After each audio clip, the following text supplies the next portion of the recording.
Oh, do you hear that? Is that the crickets outside? Ooh, ooh, ooh. Is that the owls too? Could it be a special late night ready to start cast episode? God, Rika is fucking hot. None of those are in outer space. Great start. Whoa, hey, You everybody, guys- welcome to this Ready to Start the podcast. This is our... Ooh, we got a good one today for you today, right? This has been our most swift Yeah, and, I don't like to complain on this show too much. this one's had some... But to explain a bit of what has happened leading up to the start of this episode, we were like kind of pressed to find a guest. We were struggling to find someone who could be on tonight. For like till like the last minute. Luckily, our dear friend Dawn was here for us in our time of need. Thank you so much, Dawn. I'm so happy. No, just hold on a second. I'm so happy to be of help to you guys. But it's just so funny to me that you keep bringing up the fact that I'm literally like the last guy on your list. It is really funny to me. No. I'm sorry. I get it, but I've been laughing about that since you asked me to be on the show. Like it's just like, wow, the 17th guy, huh? Well done. Just know this. You're my number one bestie on my list. Oh, thank you, sweetie. Yes, I'm glad I was able to be here and be here for you guys. I know, see all those fake friends you have who wouldn't show up, but here I am, here for you.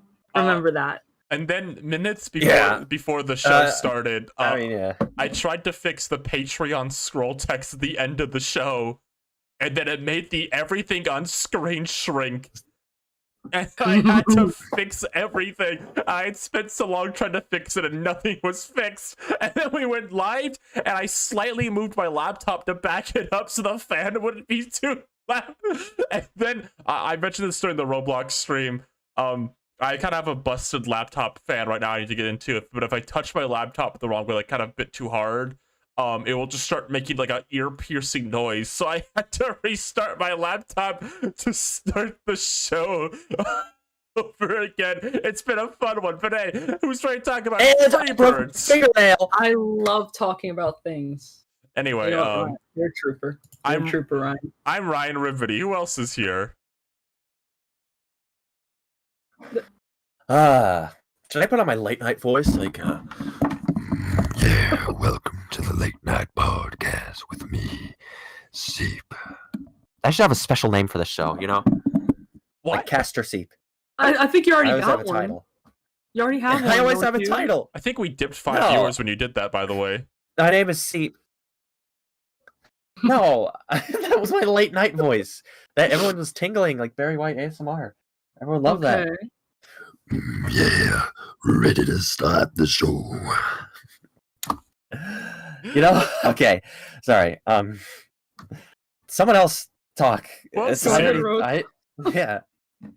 Who's our third usual? Hey everybody, it's me, Rosita. ¿Cómo estás? I think Rika from Pokemon is really, really, really attractive. Okay. That's cool. I hope you all enjoy the fact you can actually hear Rosa this time, because I switched some noise stuff around to make sure. Because in previous episodes, I was way too fucking loud, so I switched some things around. Hopefully it helped. But who's our special guest? I'm Dawn, Dreamcast. Yeah, didn't we already say that? Do it again. Seep, you had a whole 5-minute intro. Let me get No, one. I'm just saying you got yours already. I don't know. It could be weird if I introduced myself a second time. One where I'm actually here and I'm like professional. You didn't even let me get into character. Oh, professional. Okay, sorry. Yeah, sorry. Oh, let me just. Anyway, hi, I'm Don Dreamcast. Makeup Pop. department. Seep just wants to. Okay. Seep. Are you doing the scissors joke again? I just have scissors. It's really easy to do. When you have a little prop. Oh my God. Crazy fingers. Give Don a haircut as he introduces himself. Okay. You know what? I don't even have a name anymore. Because you don't have a name. What are you doing in my ear? See? I was instructed to give. I got it. Are you ready for the show? I'm Dawn. Just move on. Dawn of the I also Dinosaurs. think Rika's hot. I don't know. Go ahead. What do you say about Rika? I think she's hot too. But Seep's in my ear with scissors, trying to cut my hair, do a weird fade. I'm just trying to do my thing. Oh my god. This is your first time on the show this season. You're as yourself. Just by myself. Yes. You had a dual episode with Maj and Lou as the premiere. Yeah. But Lou got a solo episode, so I guess it's only fair that you get one too. Right? Yeah. I still love how you guys would put two Libras on one thing and not expect us to argue. All we did was argue during that podcast. But I'm happy to be here by myself, I guess.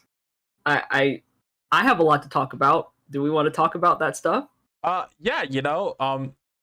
do we even want to start this one? What should we start with? Because I don't know. What's a good? We can't start with Freebirds. No. You we gotta ease people. You build up to that.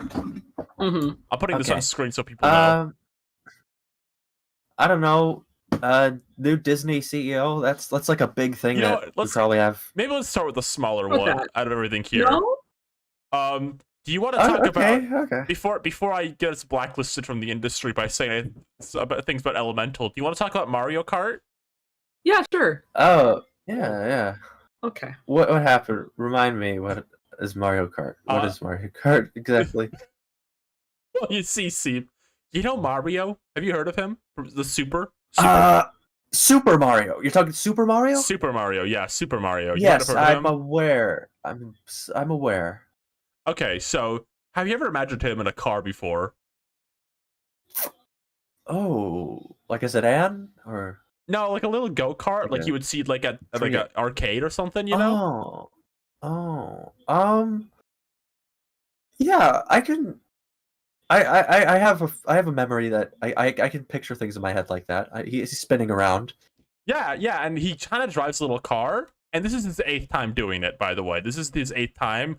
The 8th time. His 8th time deluxe, to be specific. His 8th time deluxe. Is it his 8th deluxe? It's not its 8th deluxe time. He hasn't had 8 deluxe times. No. He's only had 8. This is his 8th time, and now it's deluxe. Okay, I thank you. Okay. And there are 8 new exciting tracks coming to his 8th deluxe. Really? Oh, really? Yeah.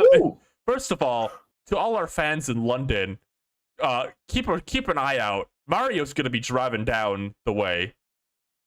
Yeah. Oh yeah, the London Loop.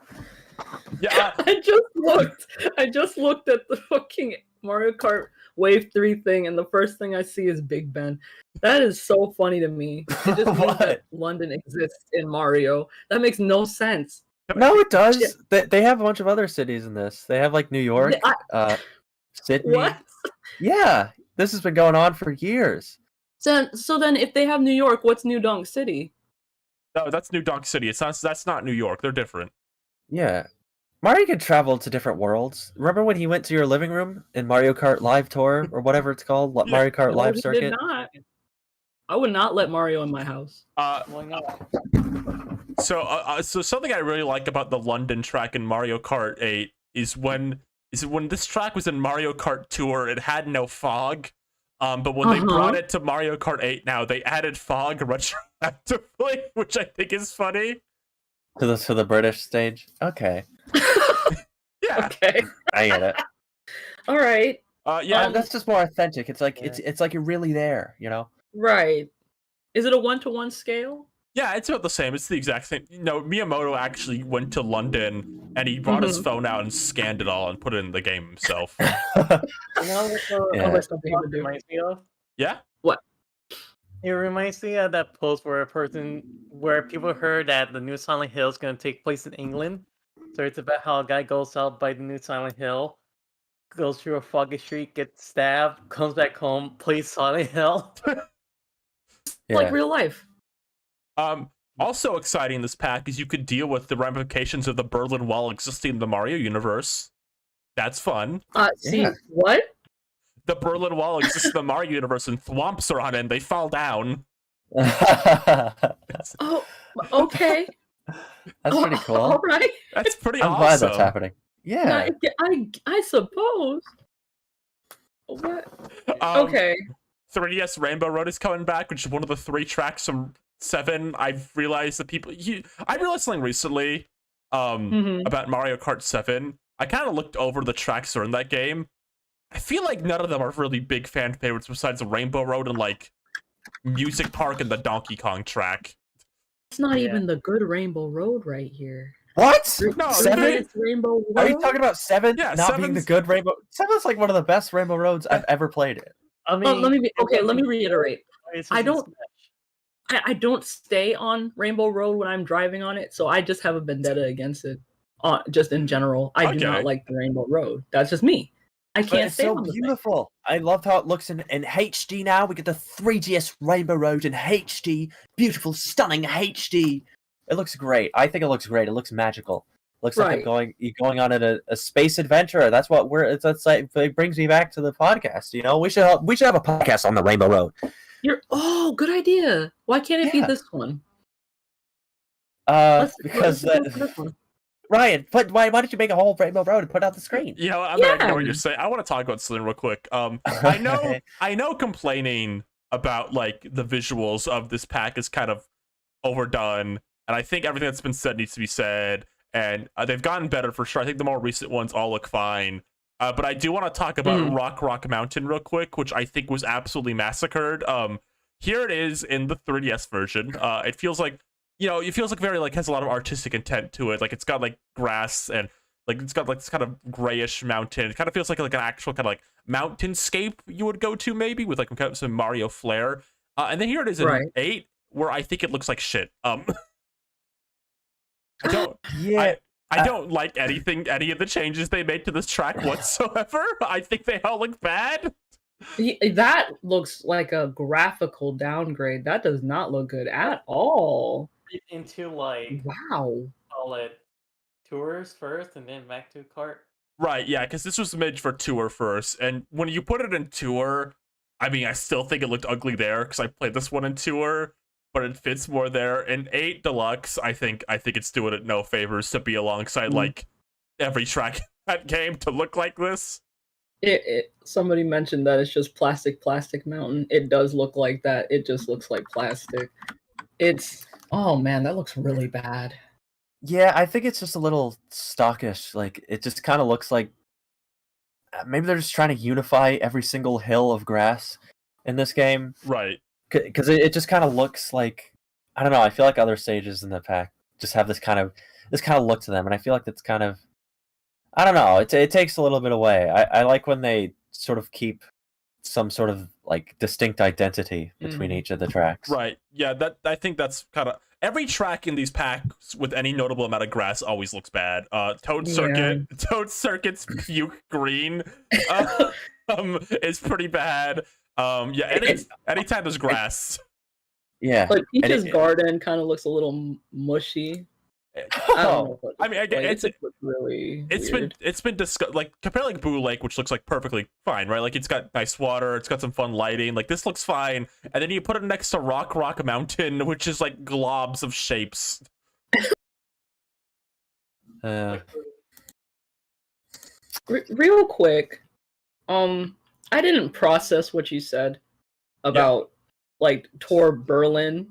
Yeah, and it's just I'm looking at the screenshot and it's really just sinking into me that they made a track for the Berlin Wall. And there's whoops on it and they fell down. Oh, Jesus. Wow. Okay. That's good. You can do that in real life, right? Dude, it means that there is a West and East Germany in Mario, and it's fine to just drive around. I cannot imagine what it actually looks like. Is this a new stage? This is from Tour. They had this in Tour? Yeah. Yeah, a lot of these come from Tour. Here it is. There's the Berlin Wall, Super Mario with the Womps. Yeah. Wow. Okay. It's just a lot to think about, a lot to process. But okay. The Thwomps falling down, that's so much, isn't it? Yeah. It's a lot to think about because oh man, that's a lot of process. I think it's cool. Okay. implication like Val's family having some involvement with the Berlin Wall. There's a lot. There was a lot to think about with that, but okay, I'm ready to move on. I understand. Mr. I cannot get over the graffiti. I saw someone in the chat bring this up. Do you think this is the same world that they do Olympics with Sonic in? Yes, I think so, and that's why Sonic will be a DLC character at E3. Oh my god! Whoa! Okay. What if we did? You know what's funny about Mario Kart 8? I was looking at it. That they have Splatoon characters in this game that are from like 7 years ago. Right. You know, like Splatoon representation is from like a whole different. Like it feels like Splatoon was like a different thing back then. Oh my god, you're right. Because that's crazy. When Mario Kart 8 Deluxe came out, consider this: Splatoon 1 was the most recent Splatoon still.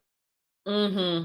Yeah. That's crazy. And I'm talking about the Switch version of Mario Kart 8 Deluxe, mind you, like the Switch version. Yeah. Anyway, Maple Treeway's back. That's pretty cool. People like that track. Cool to see. Yeah, that song is so good.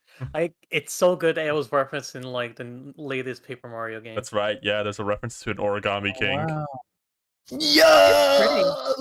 Yeah, that was always one of the stages. Autumn is a really good. I love like the look of Autumn. I think it's a little. It's also... Do a lot of video games use like an Autumn theme? I feel like it should be more. No. I feel like maybe not, but I'm just thinking like every time I see like an autumn themed place in a video game, it always looks really like stunning. Yeah, I'm trying to think of like autumn themed levels in games, like kind of these kind of more Mario type looking games. Kirby has one in Star Allies. There's an autumn level in Kirby. I want to say Crash 4. No, I don't think Crash 4 has one. I think I'm misremembering. No. Sonic doesn't have one either. I was trying to think of that. I think Sonic could have a really good autumn level. Sonic should do that. Could, yeah. I wonder. And you know, Mario Kart Wii is kind of the ugliest Mario Kart. So you know, anything. Anything we rescue from there. Yeah. Okay. That's maybe my hot take. Victory. It's also the one that with the most insane meta and online scene. No, right? Yeah. It's got. I don't hate Mario Kart Wii gameplay wise. I just think it looks ugly. That's my only take on that. Yeah. That's right. Sparks of Hope does have an autumn level. Wow. And Kirby Superstar has the autumn, like the seasonal thing. Oh, and Donkey Kong Country, was it 3? Ooh, yeah, that's kind of that 2. That's kind of an autumn, 2, right? That's kind of an autumn game in general, though. Donkey Kong Country 3 feels like a fall game, like you're the camp during the fall type of game. Yes. The great Camp. Oh my god. Wait. What are the Mario Kart 7 stages? Do they have Neo Bowser City and? They have that, right? Yeah, they have that. Yeah, that was part of the original DLC they did when it was still on Wii U. Yeah, that's a pretty good one. I feel like there's still some good ones that they could. There's a few, but it sounds like from leaks, Rock Mountain might actually be the last 7 track. They're not gonna have Wario Ship. I remember that was in the game. Yeah, I don't remember what it's like. If you like any Mario Kart 7 track, sit there and think about the fact they put Toad Circuit in instead. Just think about that for a second. You could have got Shy Guy Bazaar or one of the Woohoo Loop tracks or Wario's Ice World or Wario's Shipyard, and they gave you Toad Circuit, and I hope you appreciate that. What is that one for? That one's the least popular thing in the world. I feel like they severely overestimated the need for a basic track in these DLC packs. Like, what do we have Baby Park for? I feel like there's already 4 basic tracks in the game at this point, like really basic, easy tracks in Mario Kart 8. I don't know if we needed any more. I don't know if Toad Circuit really had a place in Mario Kart 8 at this point. Yeah, I forget it exists sometimes. That's why I fear for like a Smash Brothers kart, because they're gonna have like, Green Greens, Pallet Town, Mario Grass Stage. It's all gonna be grass. Green Hill Zone. If we get a Smash kart, it's all gonna be grass. There's gonna be so many grass stages. Yeah. Did they take anything from Double Dash yet?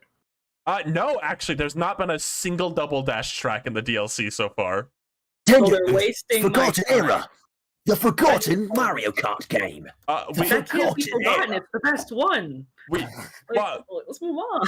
we know kind of that Waluigi Stadium's in for sure because the music got data mined. And it's pretty likely Daisy Cruiser is too because that's a fan favorite, and I'd be shocked if they skipped that because it's in tour. I do like that one. Sure, they're gonna go for the updated version. Don't worry, I'm sure any track you like from Mario Kart history, just be glad they put Toad Circuit in. Great track pick, really good job, everyone. Anyway, moving on from Mario Kart, what's a kind of a smaller one? Because I feel like Bob Chapek getting fired has huge ramifications to talk about. Did you guys talk about the Game Awards yet? I think we did. That was like a long time ago. Did we? Oh, that was a long time ago. We could talk about the Looney Tunes cartoons order running out. Oh. Yeah. So Looney Tunes cartoons wasn't canceled, but its initial pickup ended. They ordered specifically 1,000 minutes of it, and those 1,000 minutes have been accounted for. So there's I think 8 or so left to be released. But otherwise, like, they're done making them. They haven't been picked up for more. Beyond the Porky and Daffy movie. Yeah. Yeah, I mean, that's how cartoons happen now. you just order like a certain amount, and then you tell them to screw off. Right. I'm aware of that, and I understand, but whatever. But you're telling me Daffy and Porky are getting a movie and not Bugs Bunny? Well, he's getting his own movie, yeah. Well, he's getting his own thing. Yeah. What do you mean? Bugs Bunny, he's like the main character. Like Daffy and Porky get their own thing. No, the reason I just noticed that Daffy gets shows and shit. Like, he's been getting shows forever. So what do you mean? Like, Bugs Bunny's like the main character in Bugs Bunny Builders. Bugs is always. He's always. I guess the thing is about Bugs Bunny is like he has the same thing issue like Mickey Mouse, but not as atrocious. Yeah, you could still like kill someone and strangle him. That's a good point. The reason I only brought the Daffy and Porky movie up and not the Bugs one is I don't know if the Bugs one is like in the vein of like Looney Tunes cartoons, while the Porky and Daffy movie is in the veins of Looney Tunes cartoons, like art style wise. I don't know. We don't know how the Bugs Bunny one's gonna look. It's probably gonna. I hope it's live action. Why? So I can be in it. Okay. You can be in a cartoon. All I gotta do is ask me. No, because they'd have to draw me, and I don't want them to draw me. Oh. But I'll just walk in. Bugs Bunny will be like furry, like the way they do the chipmunks. No, Don. They can just project you in like they did the kid for Rockadoodle. Remember at the end when he's like on the farm dancing with them? Yeah, I could do that. You're like the Rockadoodle kid. I've been called that before. I think that suits me. I'll be the Rockadoodle kid. People in chat were kind of talking about this. I do think I agree. I think Looney Tunes cartoons' biggest problem is I think they never got to the point where they kind of got to do way more fun, like kind of matchups, right? Like it was kind of like either like a Bugs Yosemite, Bugs Elmer, or it was a Porky, Daffy, and one of those. And there's just a few kind of scatter missed ones. I feel like they never really got to do a lot of kind of more like tertiary Looney Tunes or like kind of do some more crazy pairings. Like I don't think Bugs and Daffy are a single short together, for example. The Goofy Gophers don't meet Foghorn Leghorn. I think to some extent that's kind of a disappointing factor of these cartoons. I don't think they ever got to the point where like they maybe did a few more interesting character mix-ups. You're right. But at the same time, that is kind of like the one right before this was like the new Looney Tunes, I think. Right. And I think they just wanted to bring it back to something that's like tried and true. It's a little more like I guess back. It's sort of looking back a bit. Like it's a little. It's kind of classic Sonic, you know. So it's maybe there's a question of like how much do you want to really mess with it if the point of it is to be like the classics. But yeah, I mean, I would have liked for at least Bugs and Daffy to meet once. Like that'd just be like a funny, like unexpected thing. It's weird that they didn't. But what matchup would you want? Like, what matchup would you want to see? Well, to explain Bugs and Daffy, I don't think Bugs and Daffy meant, because I don't think Wacky Daffy and Bugs really bounce off each other pretty well. It's kind of a hard. No. They're not really designed to work with each other, because Bugs is more designed to work with that kind of more like theater kid version of Daffy, I would say, where he can kind of like show him up. Because like the later stuff, Daffy plays more of a straight man role to Bugs at that point. So if he went up against Bugs when he was like his goofy era, Bugs would have to play the straight man, and I think that's a little rare. Cecil versus Gossamer. Awesome. Don't talk to me about Cecil. Do not talk to me about Cecil. What if the Goofy Gophers... I do not like that little man. The Goofy Gophers versus Taz. I would have loved to see Foghorn and Bugs team up. I say we gotta team up and take down the evil. The Chicken Hawk. Get rid of him. They're gonna come together to kill him. Was Chicken Hawk in any of these, actually? I don't remember. Was... No, well, there were only like a couple Foghorns. Yeah, the Foghorn one I remember it was Barnyard Dog, him, and like a weasel. Yeah. That was really like the only like. Cecil Turtle is not Butch.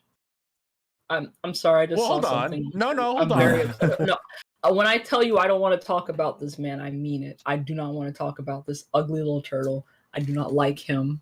He is mean to Bugs Bunny. Oh, he's not ugly. He's Bugs deserves it a little. He deserves it a little. He did hit him with his car. No. I can't believe you put up a poll for that. I just want to know the people's opinions. For what one? I think you only use our polls for evil. Yeah.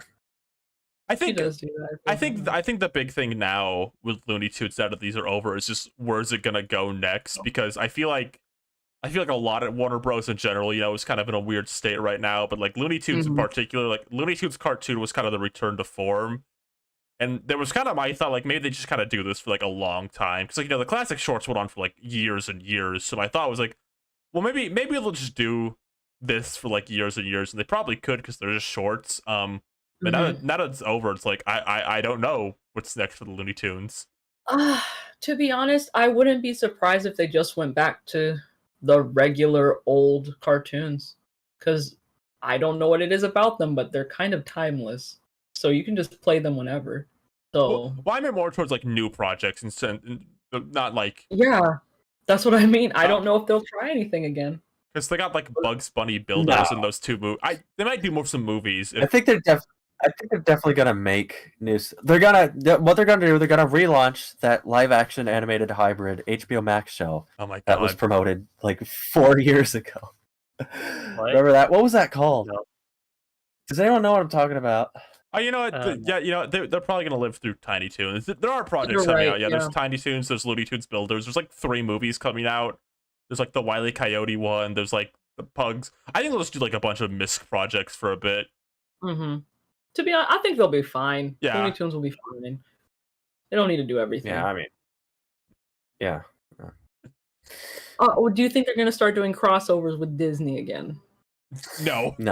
I don't think that'll ever happen again. I wouldn't. I wouldn't want to crossover. Media landscape. No, Disney. That's what exactly Disney wants. Yes. Yes. What if Bugs met like Ralph? I can't do this. What if I think you know what I'm gonna think they're gonna do? I think they're gonna push for more Jam movies behind the scenes, right? Like because I know the original 10 of Space Jams, they were gonna make like Skate Jam or like Spy Jam and stuff like that. I think they're gonna make more Jam movies somehow. Well, I don't. I loved the concept of Back in Action. So like it's Space Jam, yes, but it's a better movie by far. Yeah, you have a story and they just happen to have the Looney Tunes in it instead of just being like this whole thing is the Looney Tunes and they just happen to be playing basketball. Like I think we're gonna see way more of the Back in Action kind of format if they know it's good for them. I would like more Back in Action movies if they weren't stupid, like Space Jam 2. They did more like live action 2D hybrids. I would like those, but I don't want more. That's what I'm worried about. Is like if they do more Looney Tunes stuff like that, it's gonna just be more like ego stroking company type shit and not just cartoons. Because I think what made like Looney Tunes cartoons work is that it was like Pete Browngardt, is the guy that runs it. I don't know. He likes Looney Tunes for like what makes it work, as opposed to it just being something that's like familiar, that you can use as like a marketing tool. So yeah, and that's like the kind of the cynical part of those Space Jams. Yeah. And plus, like, after Space Jam, I know back in Mansion went through a lot of hell. Because, like, Warner thought, like, making a 2D hybrid like that was, like, as easy as doing, like, a live-action film. Right, yeah. Back in Action had a hellish production. And even even Space Jam 2 went through a lot of hell in its production. I remember that movie got leaked. I thought like they were gonna play basketball against the Joker, and then we made all those jokes, and they did, and the movie's boring. What the hell? Okay, I wish they kept that. Space Jam 2 wasn't even stupid enough to be funny. That's maybe my hot take. I saw it be like, oh, it's so crazy, it's so stupid, it's funny that way. Like, no, it wasn't even crazy enough to be stupid. All the jokes he made were funny in the movie. They didn't play basketball with Clarence. Like all they did was it was basically like a tour of all the properties they own. Like it wasn't anything crazy. You're right. I don't even think it was worth any kind of like chaotic energy. It was kind of boring. The only reason I showed up was because Bugs Bunny was there. That's it. My take on it was that they should have that like 2-minute sequence where they're like digitally edited into like other Warner Brothers movies.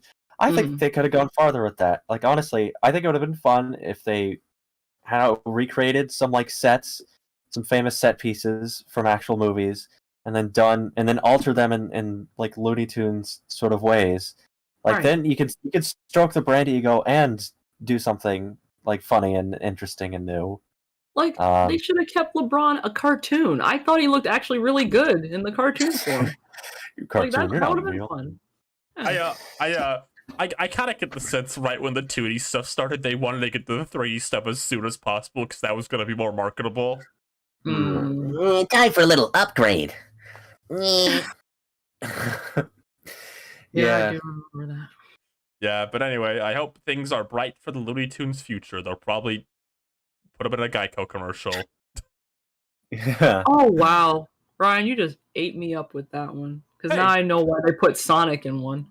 You don't want to didn't put Sonic in a Geico commercial. They put him in a Progressive ad. What's the difference? Do y'all want to talk about the future of animation real quick? Oh, the future of animation! I'm so passionate about the future of animation. Hyped for Elemental, the hit movie coming out. Oh! Elemental. Wow. With Patience St. Pim? That one? And Florence Nightingale? Oh! You all sound really excited about Elemental. This is me being excited. Can I? Yeah. I need to maybe before we start talking about this say animation is a big process. There's a lot to it that you don't see when you see the movie. There's a lot that goes on behind the scenes. A lot of stuff that gets tweaked. A lot of stuff that gets denied by higher ups. Stuff has to be compromised for the sake of maybe marketability and stuff. It is a process I respect, and anytime I critique a film or show disinterest, it is not out of hatred for the people working on it. It is just me being honest. I feel no ill will towards the artists at Pixar. And I want to so hard. No, because I want to clarify that. Right no, because I think the bigger thing is I don't want to be like, I don't want to treat the people who work on stuff like this like idiots, right? Like I think that's easy to do maybe. But I have to also be honest here. I don't think this looks very good. It doesn't. Whoa. Whoa. I'll preface it by saying I hate things very easily, and Elemental did not make me feel anything. Actually, I'm very neutral towards it. I don't think it looks good. It's just going to be a movie, and we're all going to move on from it like usual. It doesn't look groundbreaking. And maybe to some extent, Pixar I've mentioned before has the ungodly task of being like the animation studio, right? Like they the pressure is always on for them. But I also just have to be honest. I watched the trailer for this and like just nothing was clicking with me. I didn't like any of the designs. I didn't think the world was that interesting. I don't think the premise is that interesting. I don't know. What is the premise though? What are you gathering from the trailer that is the premise? It's gonna be these water guy and fire girl. Obviously, you're gonna fall in love, but deal with the struggles that come with that because they're made of elements that don't click. And they live in a world of elements. It's called Elemental City. Time to go to my job. I gotta send all the rain to the human world. Oh, have you ever wondered how it rains, or where fire comes from, or how the plants grow? Get ready to find out in this secret society, right under our noses. See, if you already made it more interesting than it is in the trailer, so kudos to you. I also want to address something that I've maybe seen in some animation circles that I think is maybe a bit dumb. I've seen people kind of on animation Twitter say stuff like, "Oh well, if this was gay, then Twitter would love it." And I'm gonna be honest. I don't think that's the own people think it is, because if it was gay, then that'd be something Pixar hasn't done before, right? Like they haven't done a gay love story, so maybe like I would still feel lukewarm towards like the premise still, but like it would be something new from them, which would be exciting. I think the big thing a lot of people like me are taking from is like we just kind of seen everything here before. We've seen romance, we've seen this kind of fantasy city modern setting. Day yeah, we've seen it before. It just I don't know, just nothing here is working for me, and I don't know if it's mean to say I really don't like the visual direction like any of the characters. I don't like the background characters. I don't like the main characters. I don't like I feel like they could have done something a lot more creative for like the faces on the characters. I don't like that they have the Pixar face on them. I think it makes them look weird. And that's a shame because now Pixar has a face. I don't know. Maybe I'm the only one that didn't notice the shift. But it's just like all of a sudden every single Pixar movie looks exactly the same with this face. I didn't realize they were already doing that. It's weird. I mean, I think it was kind of you could kind of notice it in certain things. It's just that there's nothing about this that makes it stand out in particular, other than the fact that they're these elements. I don't know. I don't really. It's not grabbing me. Like, no, this is completely failed to like grab me. It's weird because I feel like Pixar was kind of on a hot streak for me for a bit. Like I liked Soul, I really liked Luca, I really liked Turning Red, and then Lightyear came out, and that was just a dud for me too. And now this is coming out, and it's just I don't know. I don't like how anything looks. There's nothing they could do. They already set us up with boy meets girl. Oh, it's like a Romeo and Juliet kind of situation. They're not supposed to be together. Like, we've seen that before. And one thing, I'll bring it back to, like, if it was gay, people would love it. Yeah, that's as simple as that. I'm a simple guy. If you made it gay, I might have been interested in it. But, like, as far as the animation and the way it looks, it doesn't look appealing. And there's no other reason to go watch it. Lou was talking about this in chat. Something I liked about Turning Red and Luca a lot, and I was hoping this would be something Pixar would kind of start finding themselves into a bit more, is Luca and Turning Red both felt like the people who were making it kind of had a voice and like an experience they wanted to share, like, and they actually cared from their life. And I was really liking that kind of about Pixar recently. And I don't know, then we went to Lightyear and it was stupid. And I don't know. I don't know why they made the movie. I don't. Because Disney asked them to.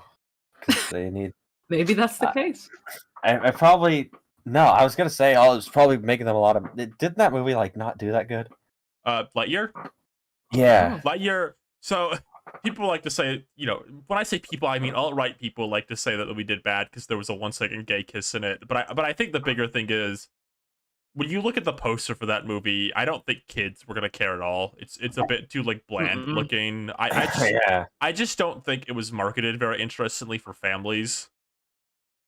It was aimed at people who grew up watching Toy Story. You can feel that. It's like it's not kids named Andy in 1996. Yeah, it's just for Andy. Andy, this one's for you. I also want to talk about like I have a weird way. What are those things? I'm trying to figure out how to word it. I feel like constraining They look like themselves to the commercials. kind of constraining themselves to the Pixar look and not really like going out of the box a bit on design. It makes these kind of designs look really weird to me. I don't know. I think it's the eyes, like trying to keep that human, like maybe being a little too literal on like the human faces on the characters makes them look really weird. Like they don't abstract it enough, maybe. I bet you the concept art looks fantastic, looks out of this world for this stuff. It would be like if all the quirky robots in WALL-E had like a human face instead of like a robot face, I guess. I don't know. Which maybe isn't one to one because these are more organic, but like I don't know. It's none of the designs are working for me at all. I mean, we don't know anything, so this could be the best movie since Up or whatever you want to call. No, just say it. You don't expect anything from this movie. Well, I'm just saying. I mean, I don't particularly expect anything, but it could be good. They make good movies sometimes. This is going to be a really emotional scene. It's going to tug at the heartstrings. It's like Pixar does it again. Wow, and they're going to mention it at the Oscars, and it's going to win the award for Best Picture. No, yeah, okay. I want to. I'm not damning this movie to hell immediately. Like it might be fine. I don't think it's like a problematic looking movie or anything. Right? Like I don't have any moral obligations to Elemental or anything. Like it's fine. If someone said they are excited for, like, I wouldn't question them or anything. It's not like in that vein. I just don't really feel much looking at what we've been shown so far. Right. Yeah. Oh, well. It's gonna be a movie, I can assure you that. What else? Let's talk about something else. Wait, hold on. Why are we rushing? Why are you rushing? Yeah, I like have nothing to say about this movie. Oh yeah. It looks so bland and basic. Maybe the water guy will have a grass friend and he'll be gay or something. I don't know. Maybe then Twitter will people can say is this the first openly gay grass scene? Yeah, the first openly gay. Wow. I think Niall in chat put it best. Screenplay could be good, performance could be good, but they released a teaser for us to make an impression. I don't know if the impression is strong yet. It's the Sonic IGN thing, right? Like, no matter how it turns out, the impression they sent out right now, right here, was very bad. I think not bad, but like very, very uninteresting. Yeah.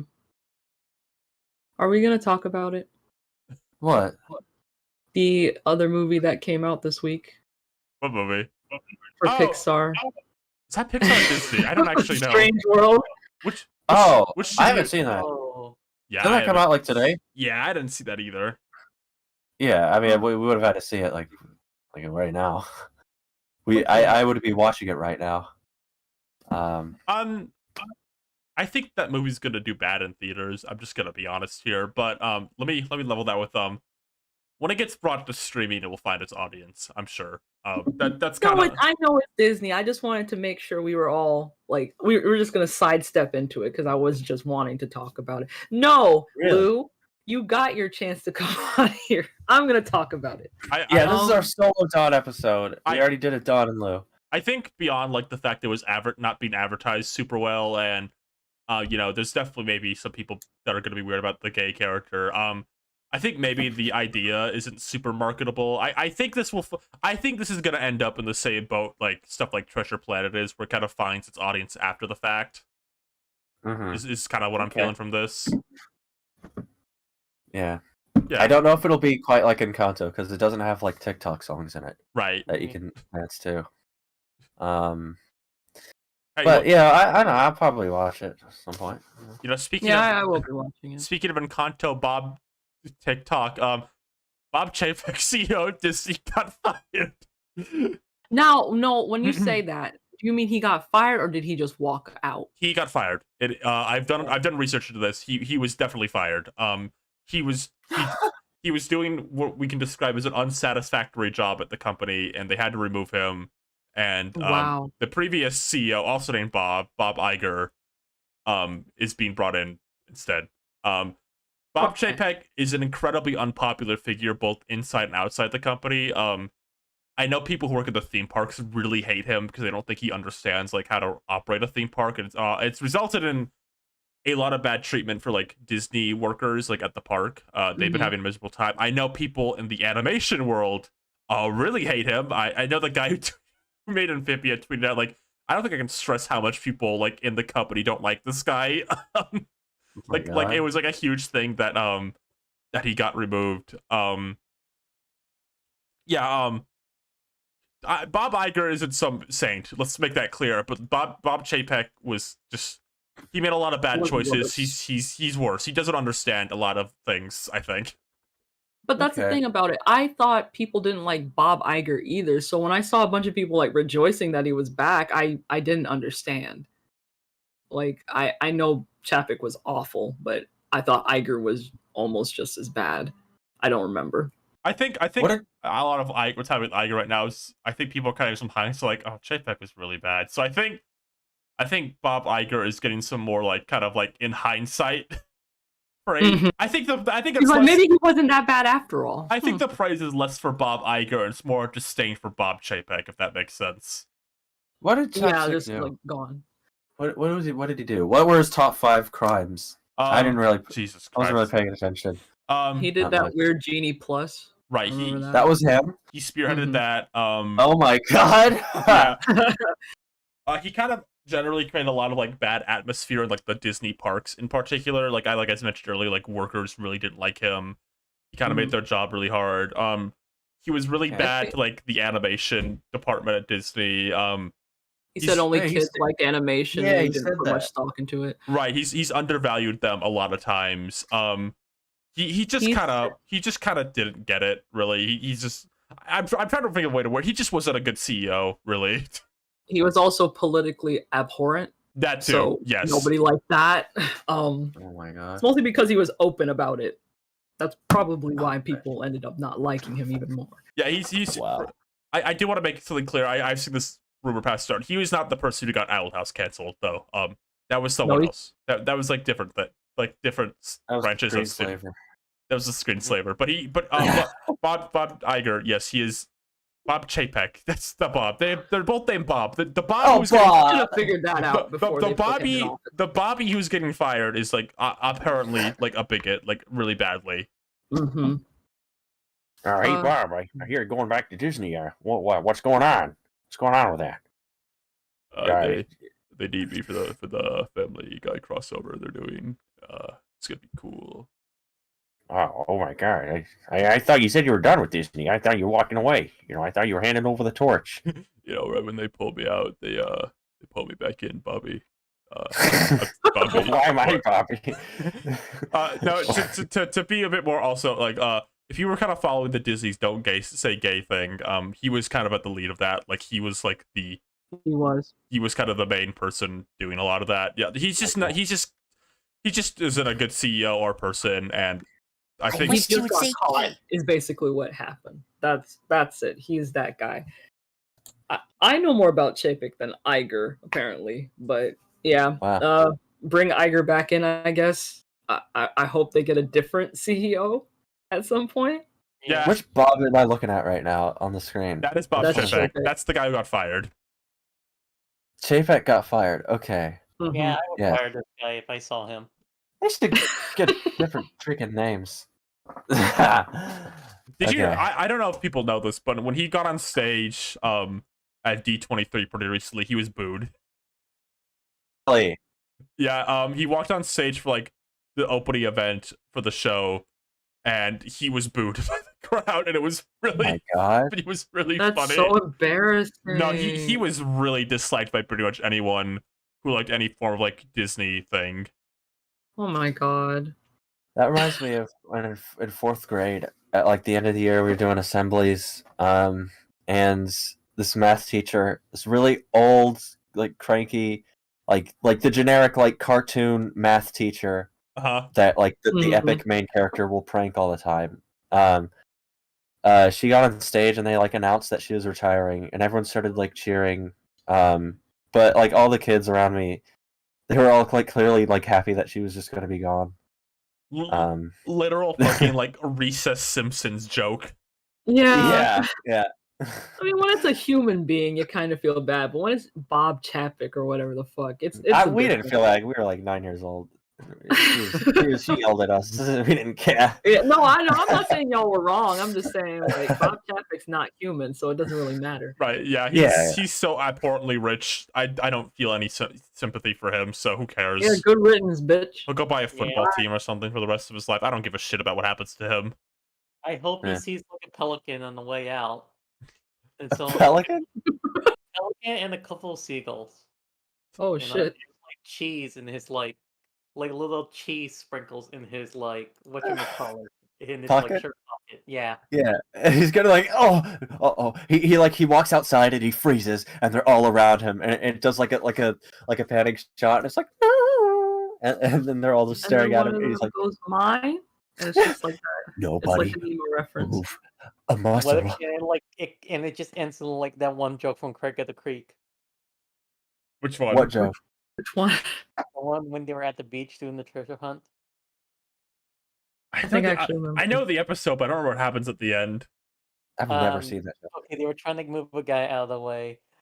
And then like the little sister comes by, and then like the seagull got the guy out of the way. Oh yeah, he like dies. We don't know that. See, did you say you haven't seen Craig of the Creek before? I've watched like 3 episodes. I'm surprised, honestly. See, you've watched all of that little show, Duncanville, and you watched the completely different Pet Shop show, and you watched Milo Murphy. I know you did, and you didn't watch Craig of the Creek. Are you talking about Hamster and Gretel? That one, and you didn't watch Craig of the Creek. I don't know. Baby cartoons. I watch adult animation. Like Hamster and Gretel? Yeah. Who's the improbable duo you've heard about? Faster than a scooter, stronger than metal.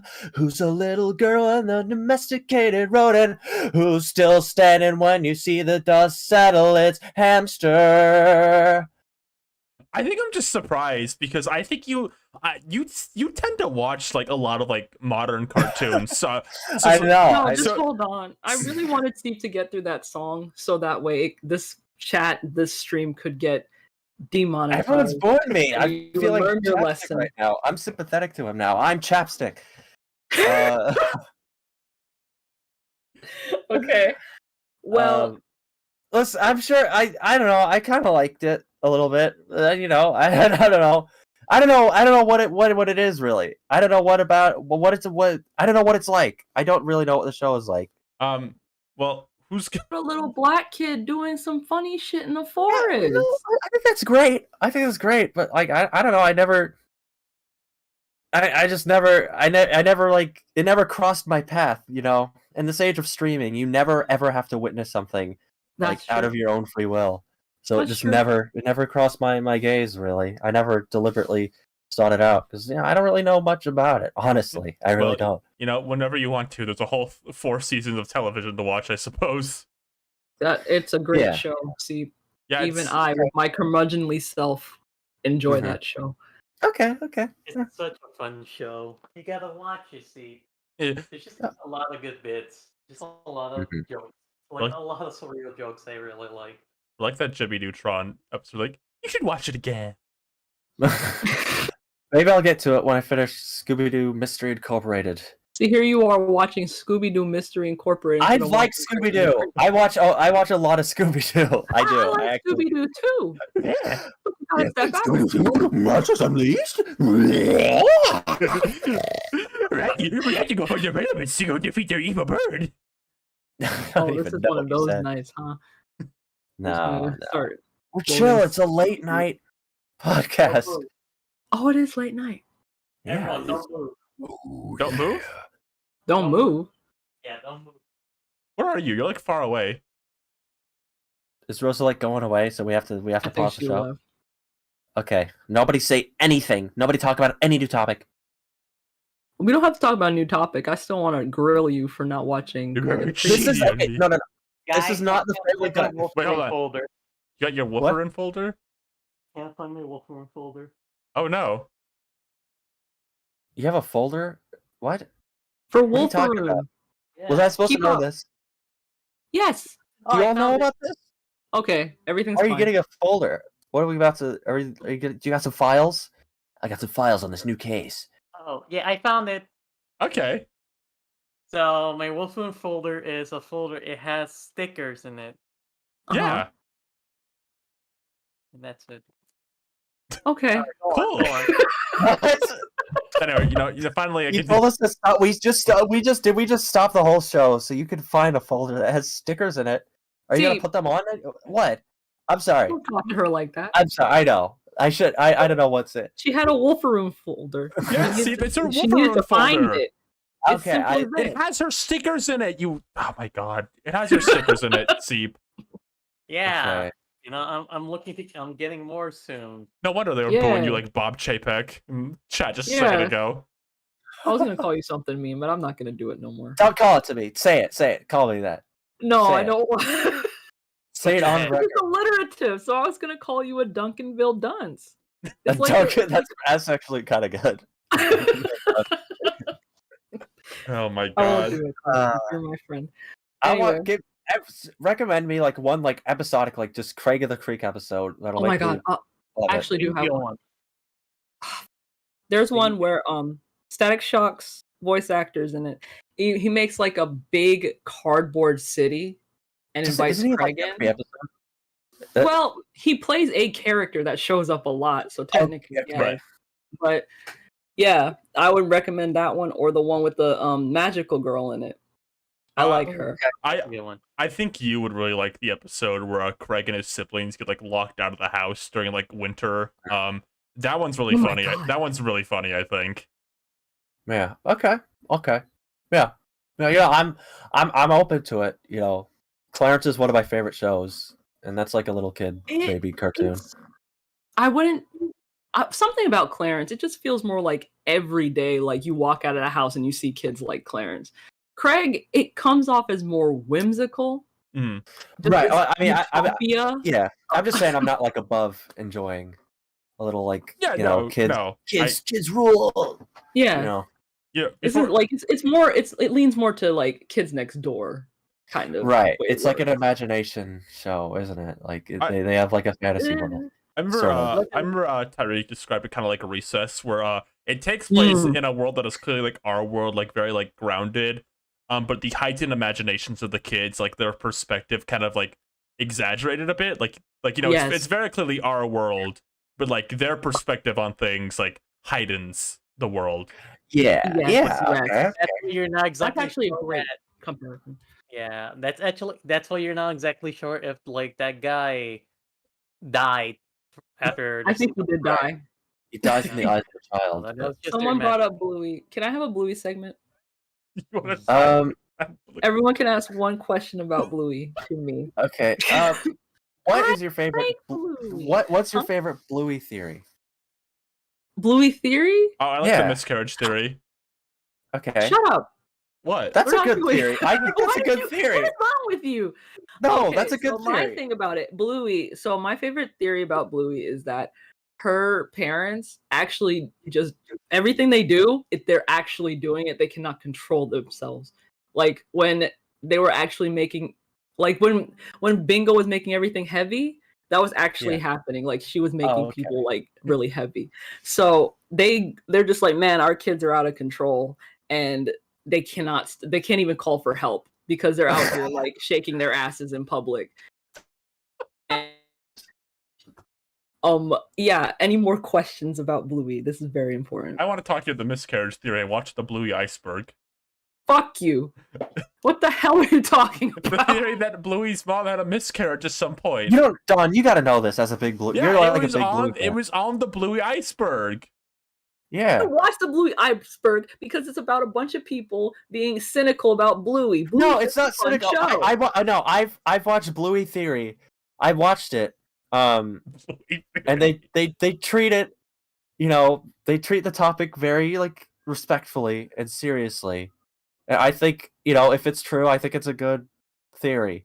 I think it's a good Bluey theory. Why did you watch the Yeah, then, Bluey Sell iceberg? it to me. I have a reason for that. I know. I need to explain. I watched the Bluey iceberg because the iceberg videos I watch, I can't watch iceberg videos about things I know about. I can't watch Mario icebergs. I can't watch Kirby icebergs. Yeah. Oh, yeah. Let me do a Kirby iceberg for you. Did you know Kirby was originally going to be yellow? And Miyamoto thought he was going to be yellow. And Sakurai thought he was going to be pink. And then they fought each other. They argued over it. And then in America, they couldn't decide, so they just made him white. Right. It's gonna be 95% things I already know about, and then 5% one new thing. But I can watch iceberg videos on things I vaguely know about. So I can watch a Neopets iceberg. I can watch a Bluey iceberg. I can watch stuff like that because I'll be learning new stuff all the time. Yeah. Just like Nick Jr. Tell me. Okay, Ryan, then sell this miscarriage theory to me right now. Okay, there was a scene where you can't. No, I had to do it right now. Okay. Oh, let her do it. There was a scene where Bluey was like pretending to be pregnant, and she put like a balloon in her shirt, like through the belly, and then when it popped, their dad like put his hand on the mom's like leg as like a comfort thing, and which makes you it was no. Okay, Don, you gotta watch like there's like Bluey Theory. It's called like Bluey Theory. There's a series called that. I swear. No, it's like really good. It's like I knew when Ryan was gonna explain it, it wasn't gonna come off good because it just sounds like stupid. Like, oh, if you notice, it's very. Okay, I like theory videos. I like that shit. I just don't want it about Bluey. You don't? A little girl. No, Bluey's got themes. It's got themes that aren't outright stated because it's for the parents watching. The only time Rosa, it was like, Rosa's trying to say go something. ahead, Rosa. Okay, hold on, everyone. Someone brought us like an interesting topic. What? Okay. Is Bluey like Oja Maho Doremi? Now I gotta ask, do you ask that because there's also a miscarriage in Oha Maho Doremi? I mean, the similarities just stack up then, really, because it's by that point it's basically the same show. Okay. You all wanted divorce. You all wanted people's parents to die. You want miscarriages. No, we don't want miscarriages. Are a real thing. No, it is a real thing. See, and there's a whole episode about how one of Chili's like siblings, she couldn't have children, and she was really like hurt that she couldn't have children. They actually deal with this shit. Bluey has to deal with death. And she has to remake it in her head and have her family help her like act it out so she can process it. They actually care about this shit. But you come in here with, Bluey's parents are almost divorce episode. Some parents are about to get divorced. I never said divorce. Who said divorce? No, Which one of you said it? Which one of you clowns? I remember this. No, Ryan did. Because when you were making me watch Bluey in a Discord call once, I politely asked if there was a divorce episode. Politely? That was aggressive. I just want to know if Bluey had a divorce episode. Yeah, everyone, good news. It wasn't me that asked that time. Yeah, it was me. It wasn't you. It wasn't. Ryan just wanted everyone in Bluey to die for some reason. No, I did. I just wanted one divorce. No, actually, Ryan actually did say, like, what if there was, like, a dead uncle episode? Exactly. She did say that. I love that non-binary Madagascar character is like the audience go-to like dog whistle for please move on. Like, stop talking about this. Stop back to my divorce topic. Look, I'll wrap up the conversation. I just thought it'd be interesting if Bluey tackled divorce. That's all. And when that shows up, she will. Okay, she'll take care of it. She'll handle it. Okay, we can move on. Freebirds. Freebirds. Oh my god! Post it on the Twitter that we're talking about Freebirds. I'm doing it right now. Like a gif of Freebirds. Yeah, actually, go ahead and do that because I am very excited to talk about Freebirds. All right, all you Americans in the audience, this is our Thanksgiving week, which is why we couldn't get any guests other than Don. Somebody asked me, what do I think about Lucky's dad? I do actually like Lucky's dad. I think it's funny that he just gets wrapped up in shit. That's hilarious. Okay. Anyway. Freebirds. Freebirds. If you don't know what Freebirds is, it's the greatest turkey movie ever made, I think is what it's called. Now, Seep, can I ask you a question? What's the competition? Charlie Brown. I'm just telling you what it says on the poster. And Ryan, honestly, yeah, can you say they're wrong? can you say that it's like morally wrong to suggest that this is the greatest turkey movie ever made? Have you ever had more fun watching a turkey movie? What's the competition? That's irrelevant because do you think there's going to be another one that matches Freebirds? Do you legitimately think? But see, then you would just say it is the Thanksgiving movie of all time. But no, that's like selling it short because it is the greatest turkey. Okay, we watched Freebirds because it's Thanksgiving week here in America, and we're all Americans. All of us. You live in America, right? Were you born here? Where are you born, Rosa? Show us the talking. No, that's like weird. Where were you born? Yeah, let's out her. No, you don't have to say that. Actually, where was I born? You're American. Would you call yourself American? You would. You live in New York. It's like that's the most American place there is. No, I don't. You don't? Freebirds. I can't. Freebirds. Woo! All right. See, what was your point? About what? About Freebirds being the greatest turkey movie of all time. I don't know. We watched it, and there's turkeys in it. Okay, we have to have a discussion. Now, Go ahead.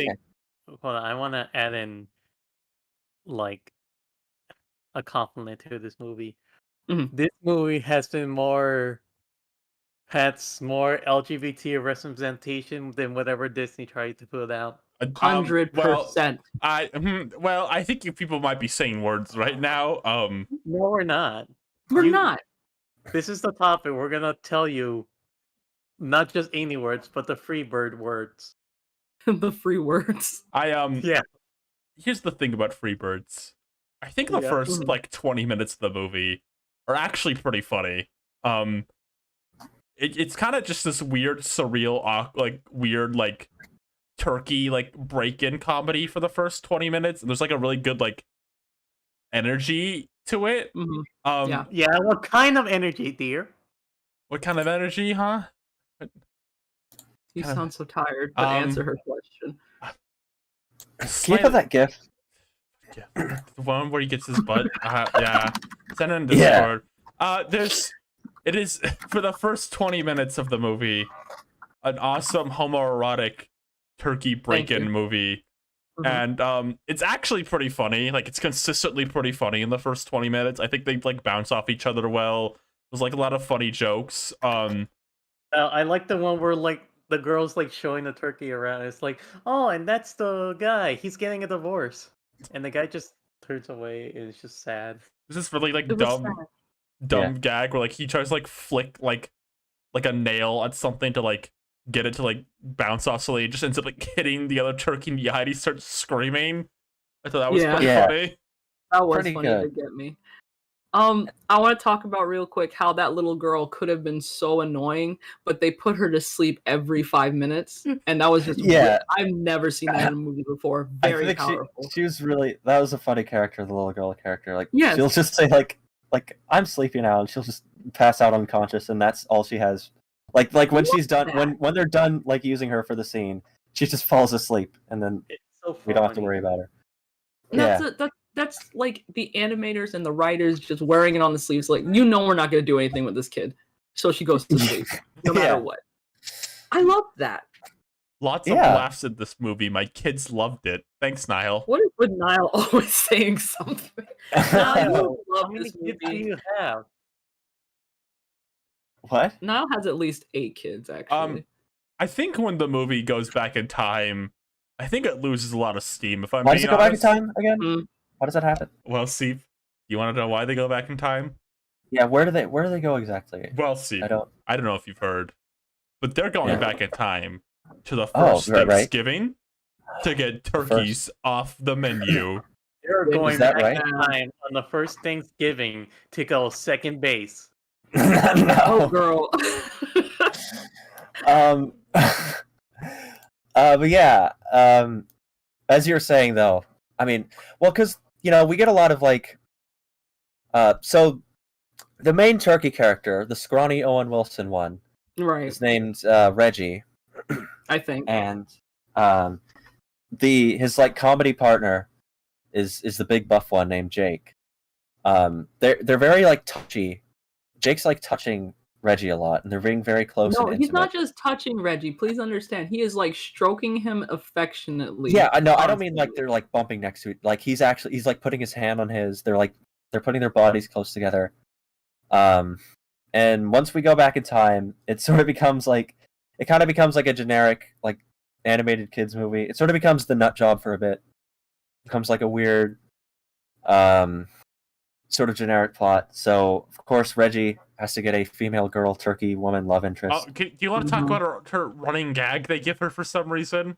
Oh yeah, I mean, she's not completely boring. She does have a joke, the female girl woman turkey, where sometimes her eye goes lazy, and she has to like blow her nose to put it back in place. Girl character in an animated movie, I genuinely liked her. I thought she was great. I think that's more comedy than Lola Bunny got in Space Jam 2. 100% agree. She kind of got in the way of the Yaoi. She did. Yeah. But you guys I are saying threw away you my guys are misogyny a long just time saying ago. words right now. No, Ryan, you literally said that while we were watching the movie. That like, just wait for like the female love interest to show up, and we all have to hate her because she's getting in the way. No, I said you guys were gonna do that. But you're the one who said Ryan, that. You're not, that though. You're not free from sin. You literally just said like, oh, wait till she shows up. She's gonna ruin the Yaoi. No, you didn't stir the pot, but you didn't stir the pot, but you poured the paprika in. Okay. Misinterpreting my words. I said you guys were gonna say that. You still brought it up, though. That doesn't matter. I didn't say I was going to do that. No, I brought it up and said that you were going to do it. You're misconstruing my words. I said it because you guys were getting really into like the way these turkeys were touching each other. Yes, that I like gay turkeys. What's your problem? They were gay. It wasn't like, hey, it's my big brother Jake. It was like, hey, this is my big himbo boyfriend Jake, and here's my girlfriend fucking Libby or some shit her name is. Libby. Like, it's different. Do turkeys inflate their wattles in real? Do they do that? They do, actually. Okay, and they like fight each other. It's just kind of weird. That was kind of nasty. They're like fucked up animals. They are.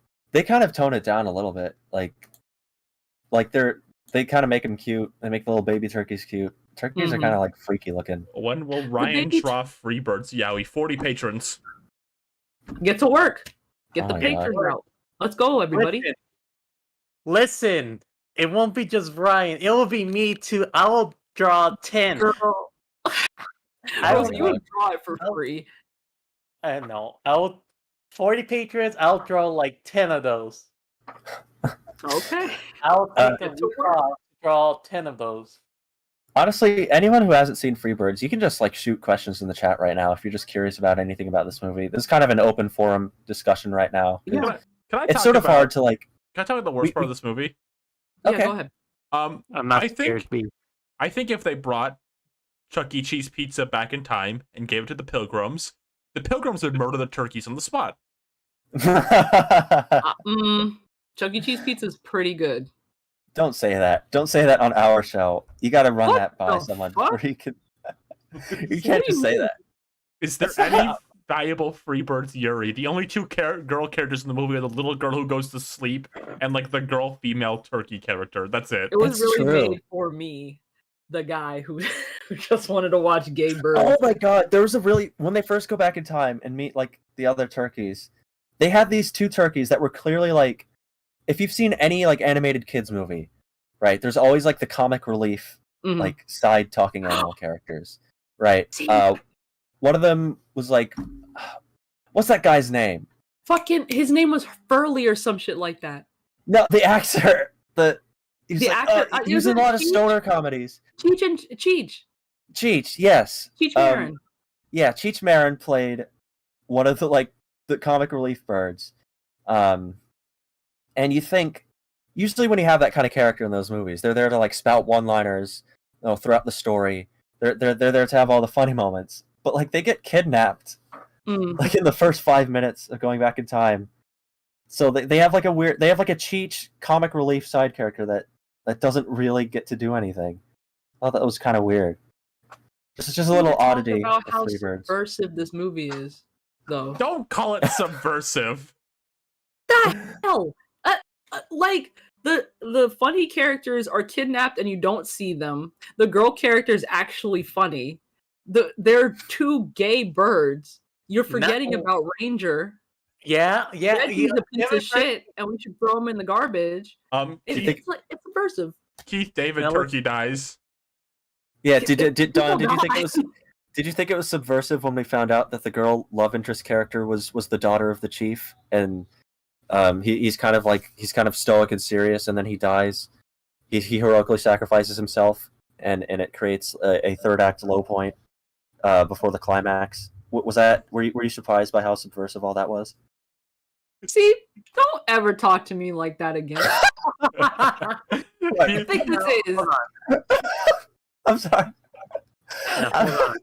You wouldn't call the 2013 turkey comedy Freebird subversive. Because I'm being honest. I'm being honest. Like, why? What am I supposed to say? I'm supposed to lie? I don't think I've seen a cartoon baby movie like this before. I don't. It's not Chicken Run. I think you might. Chicken Run, but it's something else. It's not Frozen either. You must not have seen Rio 2. Have you seen Rio 2? Rio was actually not as great as this movie. But I mean, it has a lot of the same. It's made in the same soup kitchen. All right. I don't agree with you. No, it's not. I think Rio is actually a really pretty movie, but I didn't really care for the story. It's just whatever. But it's not Freebirds.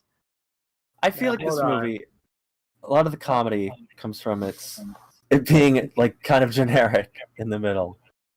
For me. Mm-hmm. It's really boring. Saying, it's really boring in the middle. Go on, Rosa. Oh yes, go ahead, Rosa. Now let's talk. Can we talk about how what's the himbo's name again? Who? Jake. Jake? The himbo. Jake. Knuckles. Yeah, Jake. So can we talk about how Jake and Ranger explored each other's body in the movie? Oh my fucking God. Not a joke. No, everybody thinks Rose is doing a bit. They actually do explore each other's body in the movie. No, they don't. Yes, they do. Right, because you were looking away at your phone together instead of opening your ears and watching. Okay, you didn't see that they were actually dancing and like stroking each other's bodies. No, okay. Well, would you call when Mario punches Kazuya in Smash Bros? Are they exploring each other's bodies? Yes. They weren't. No, listen. He did eat his ass for a bit. No, he did do that. Okay. It's not a joke. That me and Rosa were watching the movie while y'all were just doing whatever. You guys weren't paying attention. They did do a beautiful. They did do a beautiful Steven Universe fusion dance in this movie. Jake and Ranger. Ranger is like after Reggie, the skinny turkey, gets his like female woman love interest. You know, Jake is kind of left in the dust. He doesn't have someone he gets to like touch a lot. So they introduce Ranger, who is the brother of the girl female turkey, voiced by Amy Poehler. And they're both kind of like buff guys. And they sort of bond over that. At first they're sort of competitive. You think they're going to be rivals, but they turn out to be great lovers. Yes, rivals. They grow very close to each other. Oh yeah, absolutely beautiful. Loved that. So much drama between that. I also like to shout out to Gwen for like saying I thought they were taking turkey off the menu after I said they ate each other's ass. You know what you guys are doing, right? This is like what? This is like on Tumblr and Twitter when people like oh, you know, this anime's got so much good gay rep. It's just not there at all. That's not what we're doing. Like Persona is so much gay rep. No, it doesn't. You're lying. Ryan, you know I wouldn't do that. I'm not here talking shit. I watched Freeborn. Like it was there. They were gay. Everybody saw it. Everybody was in chat like, we all were there. I'm not talking shit. You know I wouldn't do that. I don't even like when people do that. I'm being honest. They are gay in Freebirds. You gotta go watch it. Everybody would love this movie. I think everybody would love this movie. A strange motif I noticed. There's like at least 3 separate, different, like funny old man. Yes, you're right. And two which of was them just are gone. yeah, two. There's like an old man turkey at the beginning. There's an old man pilgrim, and then there's an old man turkey in the past. I don't know what the obsession with the elderly abuse is pretty much in this. Jesus. They all have jokes at their expense for being old and like dementia ridden. I don't know. I just felt I had to bring that up because that's something I just noticed. I just think they wanted to make old Waddles. Yeah, I just think it's funny that they had three, like because the plot kind of goes to different places. So they're like, oh, let's do an old man joke here. It's like, oh no, but our old man character lives in the past. Remember? Let's make a separate old man character, specifically for when Reggie is on the farm in the first 5 minutes. Mm-hmm. He's lasted a long time. He was the first pardoned turkey. Oh, the pardoned turkey. What was the point? What? Go ahead, Ryan. What did you all think of Owen Wilson's performance?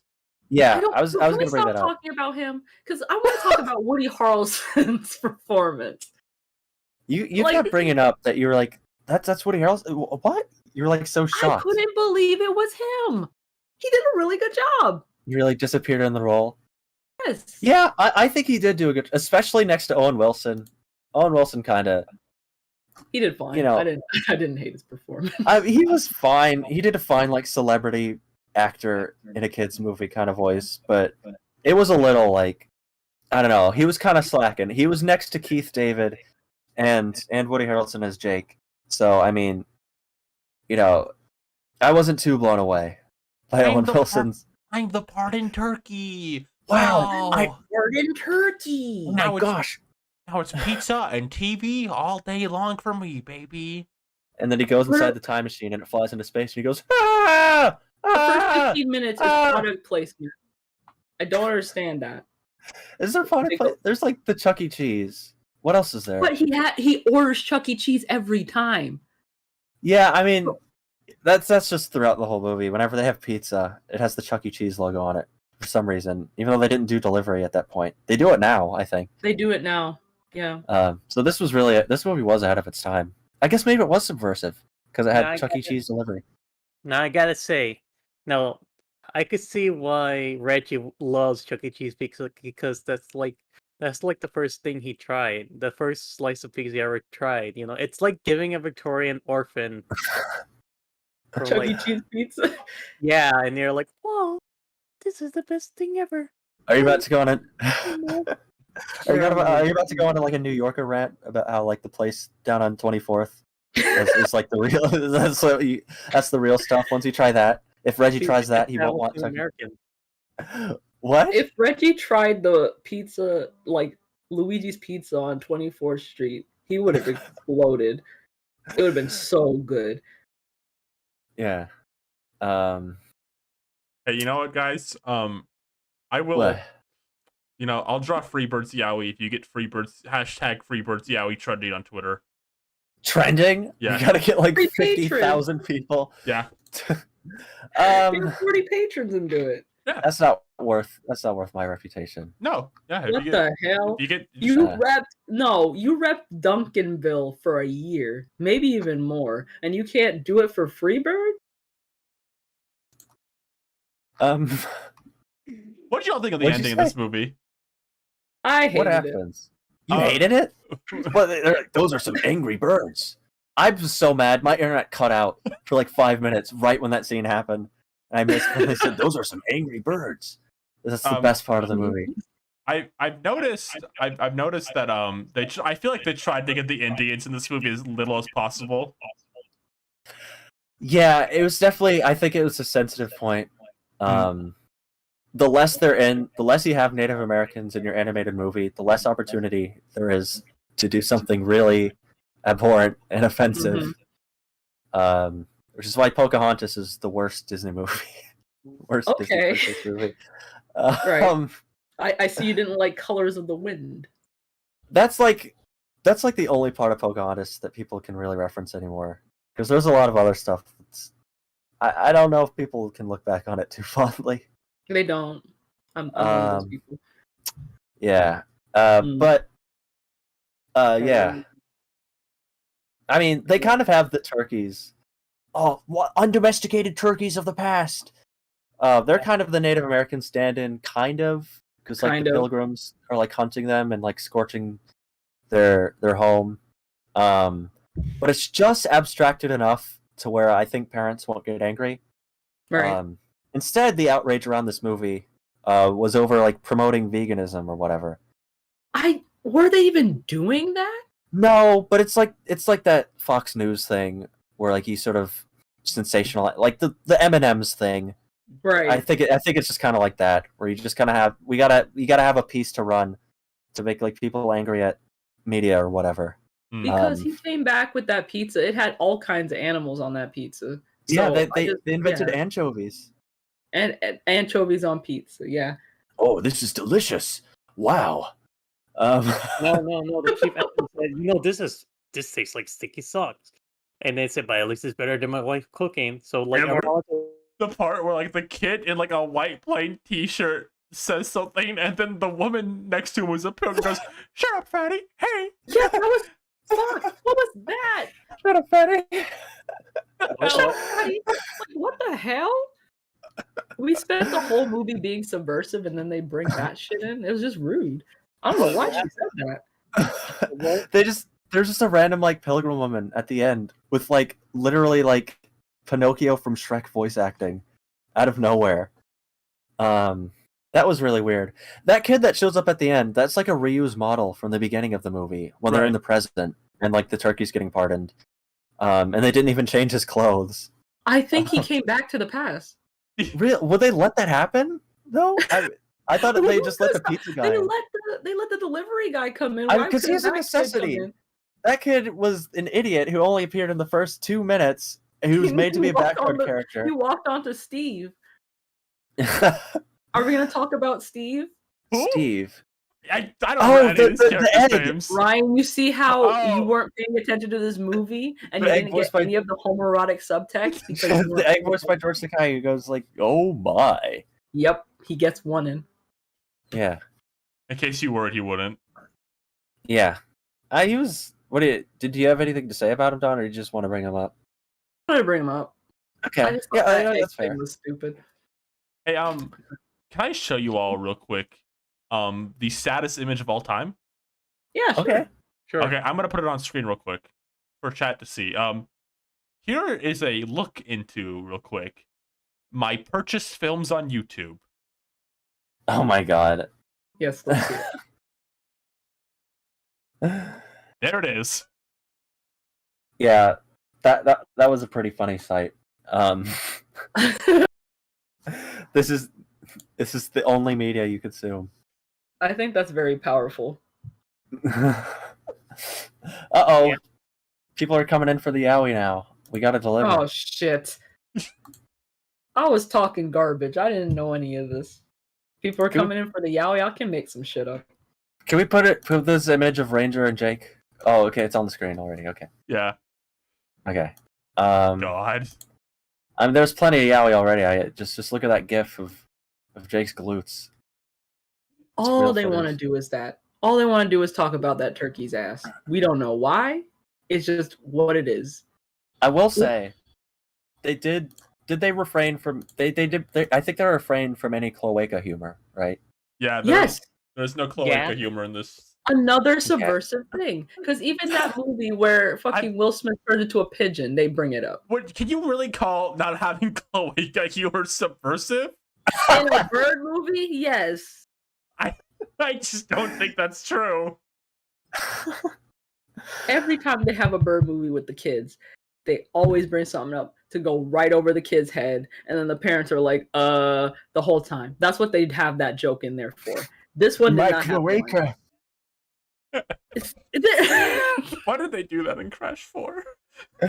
Because that's a nice like dirty joke you can slip in, but it's like scientific and clinical and obscure enough that you can get away with it for like a cartoon. I remember watching Primal Season 2 and they straight up just show a cloaca and I'm like, what the fuck? What the fuck? Does that happen? Oh wait, Gendy's show? Yeah, Gendy's wigging out. be a beautiful moment, like someone's giving birth, and then there's like cloaca, and like why?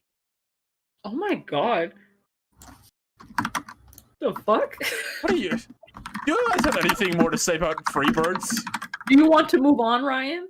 Maybe I do. Yeah, like how did Okay, Freebirds become like a cultural milestone of this year? Like how did this become a big joke? Because like I feel like it was just within our circle, but now it's just happening everywhere else. So like so because it's the only Thanksgiving movie in the world.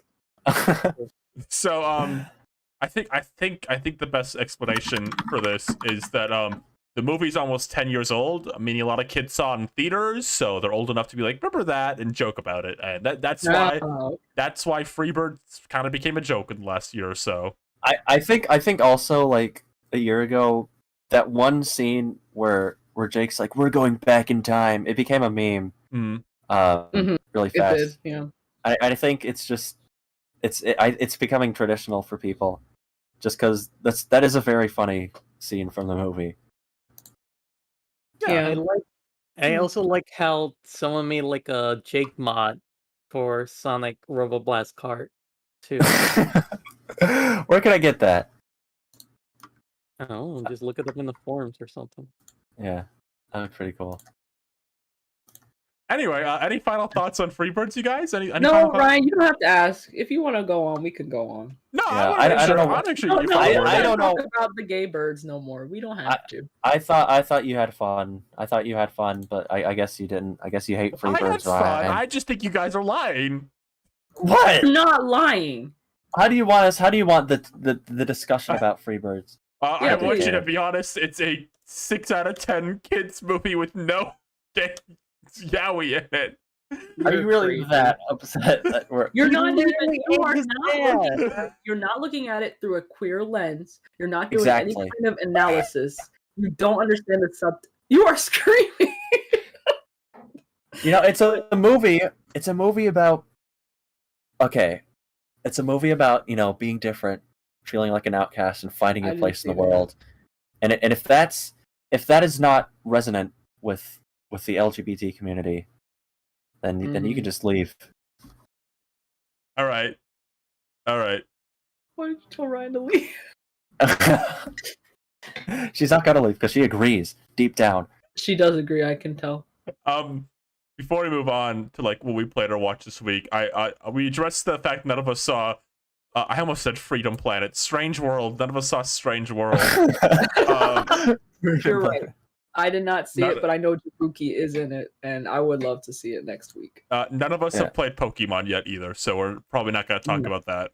Except Rosa. I was going to say Rosa has something to say. They finally did it. They finally added a girl prince to Pokemon. They finally made the most butch-looking woman in Pokemon. Holy shit. That is really won this season. Yeah, it is funny. I think I joked about this before this generation actually happened. I made a comment like Pokemon makes so many girl characters, but it's not made like any like butch characters ever really. They tend to lean on the more feminine side, and I was like, why haven't they made one yet? And they did, and she has green hair and wears glasses, and she likes Quagsire. And then I got kid assigned her. Yeah. So good job, everyone. So amazing, so amazing. And like, she's the first butch woman in Pokemon. She's done it. First butch kid is Zoe from like Diamond and Pearl anime. Wow, what a woman. They put a lot of great women in this one. I gotta admit, even I sit here and I say, wow, beautiful. I think they hit all the good character designs for this game, right? Like, I think they showed a lot of the weaker ones, like kind of pre-release, and because I kind of made jokes about it. Like, I thought the character designs for this one felt pretty weak. And then the game came out, like, oh no, there they are. Yeah. There is one gym leader. She is so smoking hot. I love her. The old lady, crazy woman. Oh man, she's great. Rhyme, that's her name. Like her. There's also like, I don't even know what gym she's in. She's just very femme. I like her. I don't know her name. Oh, Purlup? What's her name? Tulip? The one in the purple? Yes, with the purple hair. Fuck yeah. Gorgeous. Love her. Very nice. I also say, oh, go on. Sorry from like Precure. Yeah. I wanted to say also, I think just from a design, because we've talked about how hot Pokemon characters are right here, right now. I think beyond just humans, I think that the monster designs in this game are a bit better than I didn't really like. I didn't really like Sword and Shield's like lineup that much. Like my immediate example is I didn't like any of the starters in Sword and Shields, but I liked pretty much all of them in this one. I feel like the designs here are consistently a bit more strong and creative. I like the new Quagsire, like the little mouse. Yeah, I like the mouse one Pokemon. is funny. The mouse one is funny. I don't feel. I like the water starter this time, but I don't really feel much for the characters, those like starter Pokemon. But I actually care about the new ones that came in. Tinkaton is the best character I've ever met. It's so cute. Oh, I love. And I think Dunsparce was in this. Yeah, there's like a Dunsparce. It kind of has like a kind of silly gag evolution that I like. I think that's kind of a fun way. Like Dunsparce is kind of a silly Pokemon already. I think kind of emphasizing that is fun. Oh yes, excellent. I love Dunsparce, so I'm glad to see him back. I like the Muttley from Wacky Race's Ghost Dog, which is banned from competitive, by the way, because it's too good. Yeah. He's banned? Yeah, he got banned from competitive for being too good, which I think is funny. That's so funny. We just started. He already got banned. Yeah, apparently he's I don't know the specifics, but apparently he just has ridiculously broken stats, which is hysterical to me. That's so funny. Oops. Well, next time. I love the like divergent evolution of Tentacruel, which kind of plays into like the kind of tentacle alien design that a lot of Japanese media uses. I like that one a lot. Okay. I like how the little tentacle, how it's just like running on land. Like what the fuck? That's scary. I don't like that guy. It's so funny. It's like what the fuck is running on land? He is just running. Oh, I like the tentacles. Like why is it doing that? That's like the most funniest gag ever. I love that so much. God, what else was there? I'm fabulous. I like the little pink thing with the hammer. That thing's cool. Yeah, that's Tinkaton. Tinkaton's so cute. I like Tinkaton. Yeah. I like the snail legendary. Like the worm. I haven't seen him yet. I haven't seen some. I will say real quick, this is the first Pokemon where they didn't reveal everything. So I genuinely don't know stuff about this game, even with the leaks. I never looked at the leaks. So I'm just like, I know there's stuff out there, but I don't know anything. Well, Sword and Shield actually didn't reveal like that much pre-launch either. What happened was I think Pokemon got a lot of backlash with like Sun and Moon, because I think they revealed pretty much every Pokemon before Sun and Moon came out. They got a lot of backlash for that.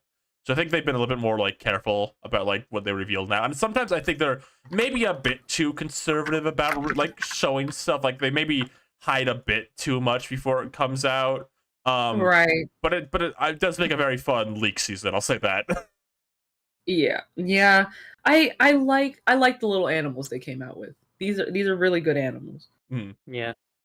I'm happy to hear about how like the rival in the game is like just like Goku. She's just like a little Goku kid. She's like, I just want to battle. I like her. She's funny. Yeah.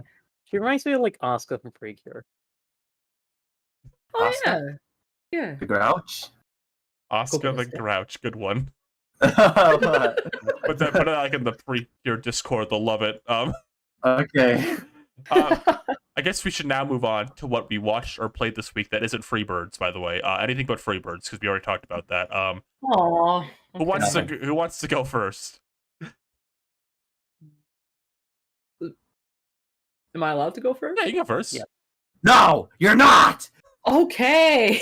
Yes, you are. What did I do this week? I did do a little bit of watching, but it's mostly just anime. I don't know if your group is about anime these No, years. we do. We talk about anime. Okay. You can do whatever you want. Oh, excellent. Let me talk about the anime I've been watching. I've been watching this anime called Eternal Boys, and it is about an idol group made up of 40-year-old men. And it changed my life. It made me realize that you're never too old to start something new. Isn't that so powerful? All right. That's great. You think they could defeat B12?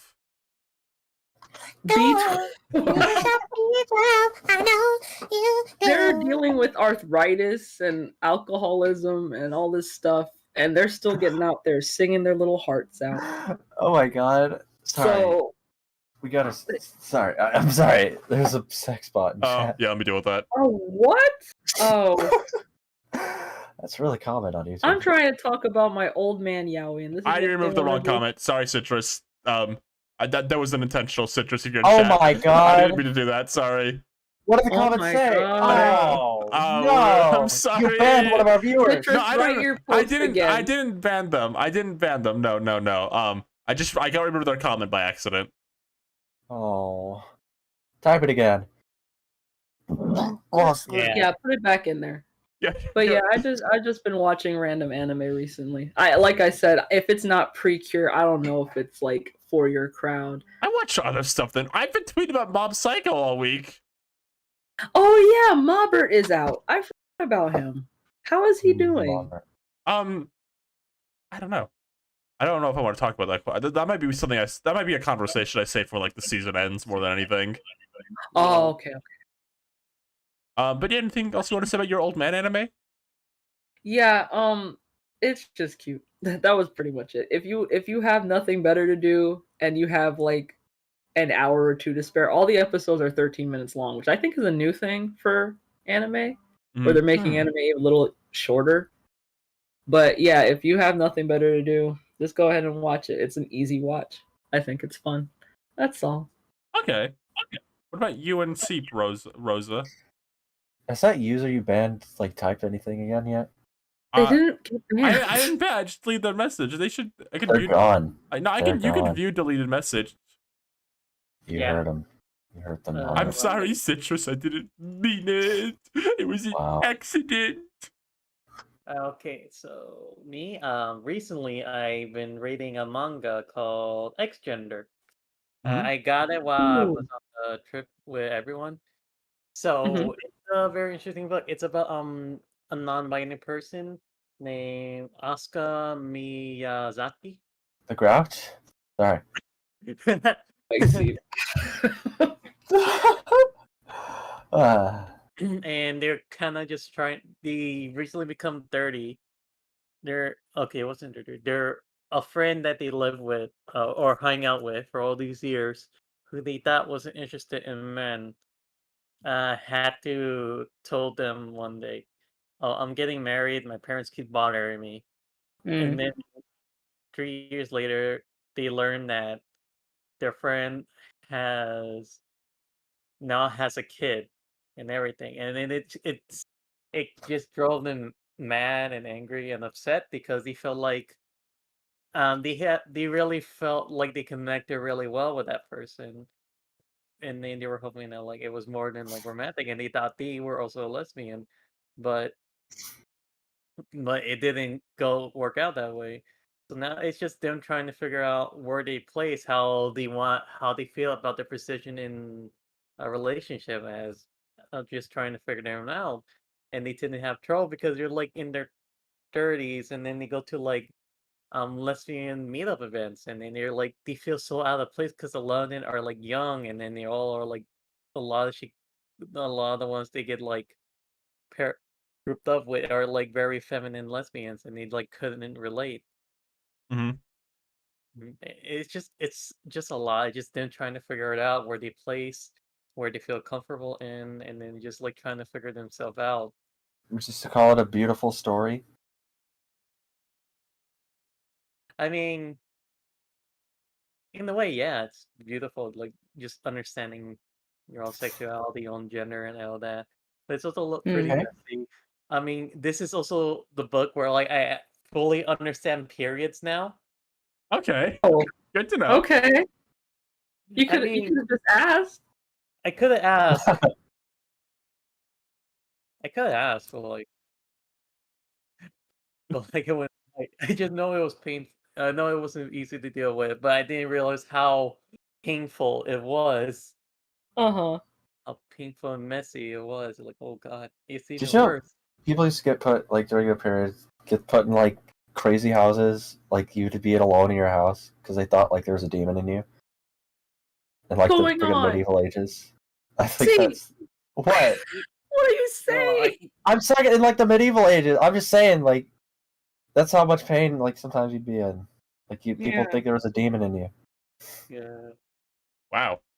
But yeah, it's Oh very. my god. It talks a lot. Like there's also like a reference to like what kind of porn they watch. So and like actually drawn like examples. So like yeah. Wow. Yeah. Okay. All right. Bring that porn bot back in here. So I'm just giving a disclaimer. Okay. Yeah, this is an adult. I don't want you to like not know going in. They're like, oh, they're talking about porn, and like, oh, they actually drew like the kind they like. Oh. Okay. Yeah. Gotcha. All right. Yeah. Yeah, it's a really good read. I'm having. What's it called? What's it? Exgenda? Is that what it's called? Yeah, Exgender. Story and art by Asuka Miyazaki. Okay. All right. Cool. Now and I only got through the first chapter, but I got myself Vampire Blood Tribe. Oh yeah, that's the manga. What's her name again? Who did it? Lauren Faust. Mira Ona. Say that again, Rosa. And Mira Ona. Yes, you might know her in chat. She did like pretty much all the Red Action episodes in OKKO. Yeah. Oh. Yeah, they did like all that episodes. They love sapphic stuff, lesbian content. I also own like their zine. What was it called again? We drag our manager into a girl group. That's what it's called? Yeah, that's another one they made. Another comic they made. It's about where like, they got a manager and they made him part of the their music group. Oh, okay. And then you're all three of them are like in a relationship. So yeah. Very interesting stuff you're reading. Yeah, I like to read. I mean, I gotta say, it's a really good one because it's like one femme and two butches. Wow. Wowza. Wowza. Wowza, Bowser. Go on. Ryan, real quick. Yeah? I forgot what I've been doing, and I realized why I haven't done much this week. Yeah? If you allow me. I've been watching the H Bomber guy video on repeat. Oh, the Oof one? Yeah, the newest one about Tommy Talarico. Yeah, him. Oh, Jesus. That's a very good video. I'm obsessed with it. I don't know what's wrong with me. It's just so much. But yeah, no, that video is such a good. Yeah, that HB Bomb video is like really, really good, especially when it came out around the same time as the Funkland one. Yes, they went hand in hand. It was perfect. I was about to say, I think the only thing I was trying to think, like, racking my brain for what I've watched or played the past 2 weeks, and all I could think of was the Defunct Land video and the H-Bomber guy video. I mean, yes, that took up my whole week. It was so much. It still is a good thing to talk about, because, like, that's still a good watch, because, like, not only it, like, informs on, like, the importance of the creator. Well, yeah, it's really pretty much just, like, the importance of like creators, like who worked on what, no matter how small or how little it is, and what part they did. Like every bit matters. Because you're not really sure with like how that small little bit like influence a lot of media. No, Tommy Talarico is such a funny liar because he has like scripts for his lies that he repeats throughout the years. He does. Like really I just noticed that he's that type of liar who, if you keep saying it, it becomes true. I love I love that he always words specifically as, I was the first American to work on Sonic. My mom is very proud. Yeah. Ryan, when I tell you I know every line from that fucking video. I'm always very proud. I worked on Spider-Man. Like I've fan of me. I've worked on the most video games. My mom was very proud. Yo, me and Miyamoto worked handed. I think that was the craziest one. If you haven't seen this video, about it's about the Roblox oof sound effect and how there was like this whole dispute over like who owned it, and whatnot. And basically, a lot of it focuses on this guy who owns the company that the guy who made the Roblox oof sound worked at. And he just kind of takes credit for everything that people that work under him do. I think the craziest lie he said was that he worked on Metroid Prime doing the sound effects. He worked hand in hand with Miyamoto, and that they based all the weapons in the game based on his sound effects. So fucked up. I love that part because I got to it and I knew, like, wait a minute, Miyamoto didn't do shit on Metroid Prime. Yeah, he would always say, like, I work with Miyamoto on Metroid Prime. I did the sound effects of that. It was just a blatant lie. Yeah, and the thing about Metroid is like that's not Miyamoto's baby. Like not. that's someone else's baby. Yeah. The thing that was funny about this week and the videos that came out was that Mega 64 was in 3 separate videos. That's and right. 2 of them was Rocco was in the Defunct Land one, and H Bomber Guy mentioned that he learned about Tommy Talarico and the drama around him because of Mega 64. And it's just weird how many YouTubers look to them. I just wanted to bring that up because it was just interesting. They were in 3 separate videos about this shit. Yeah, just Mega 64 just very influential guys, more than we realize. Yeah. I mean, hey, Wayne Radio TV is so derivative, inspired by the works of Mega 64. You know, it's they really are at that level after seeing the spats and stuff. I really like this chat comment. So he says the video. I've always liked Miyamoto, what he did with Mario, and Miyamoto was always a huge fan of my work. And then cut to later, goes yeah, that might have happened, but he's talking about it. He's like, oh, I'm such a big fan of your Mario and whatever you do. It's like that kind of thing. It was so funny to me. God, so embarrassing. Yeah. And then he got one of his Guinness World Records taken off the thing. Oh yeah, somebody put it out. It got taken down. Real quick, the reason I mentioned Mega 64 is because they have one DVD that they're trying to sell of Gamer Wars, which was a Tommy Talarico production with them in it, where they just fight against which console is best, and people are fighting over it just so they can send it to H Bomber Guy. I loved when he denied that he gave Melee a 2.5 out of 10 when it was on TV. TV. The other guy didn't give it a 3. What was happening? What was wrong with Melee? I don't know. I think the GameCube. A lot of us are fond of the GameCube, but I know back in the day it was a thing that people weren't super into it. There was no lame cube, the shame cube. I was gonna say, I don't know if this counts as something I watched or played, but Marvin the Martian came to Multiversus, and I played as him a little bit in the game.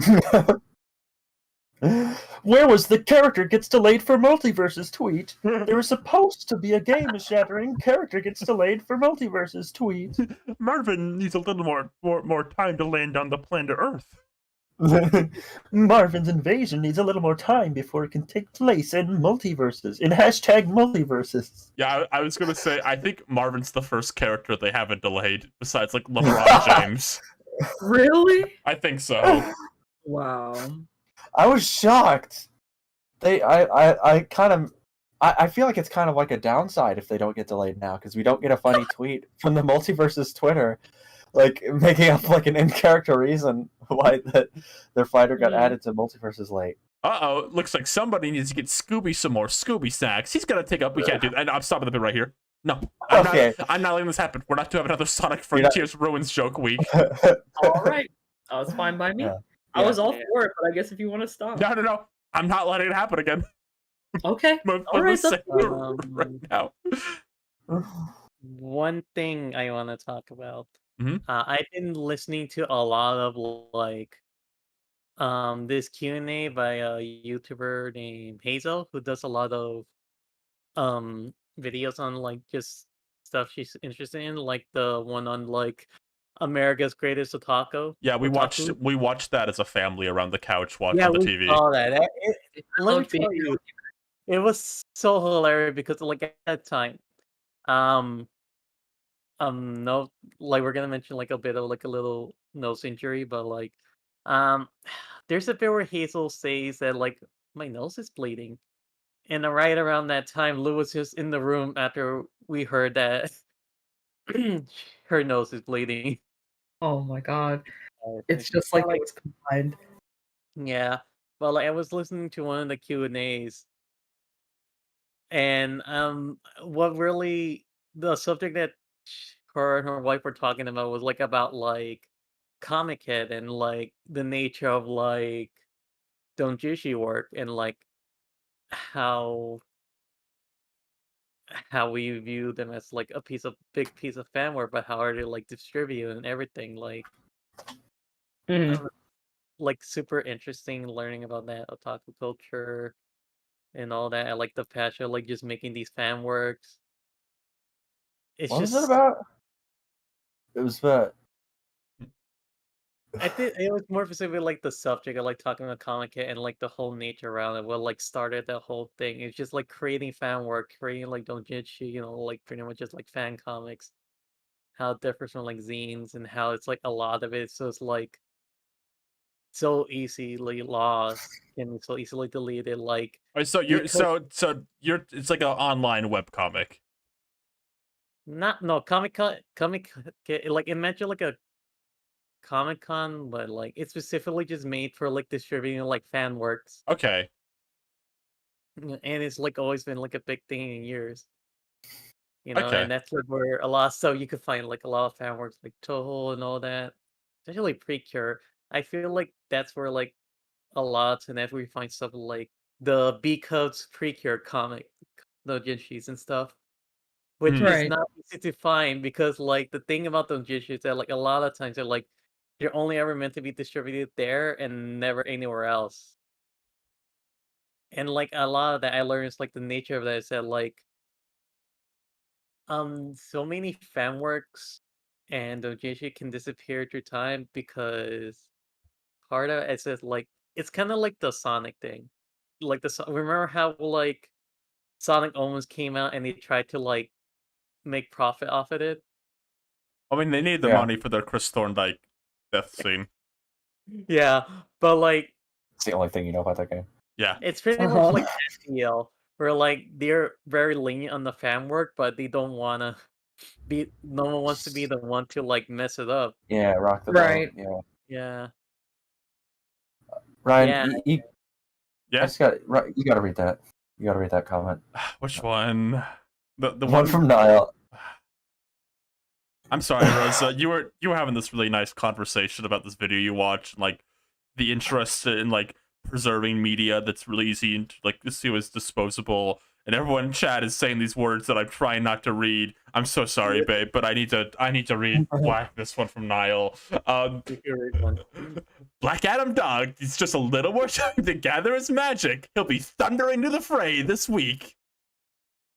Seems like Christmas time Carl needs a little more time to bask in the warmth before he gets added to Multiversus.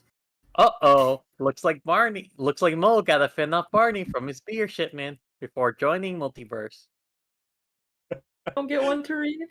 You want to scroll up? There's still more. Oh, there is. I kept sending them.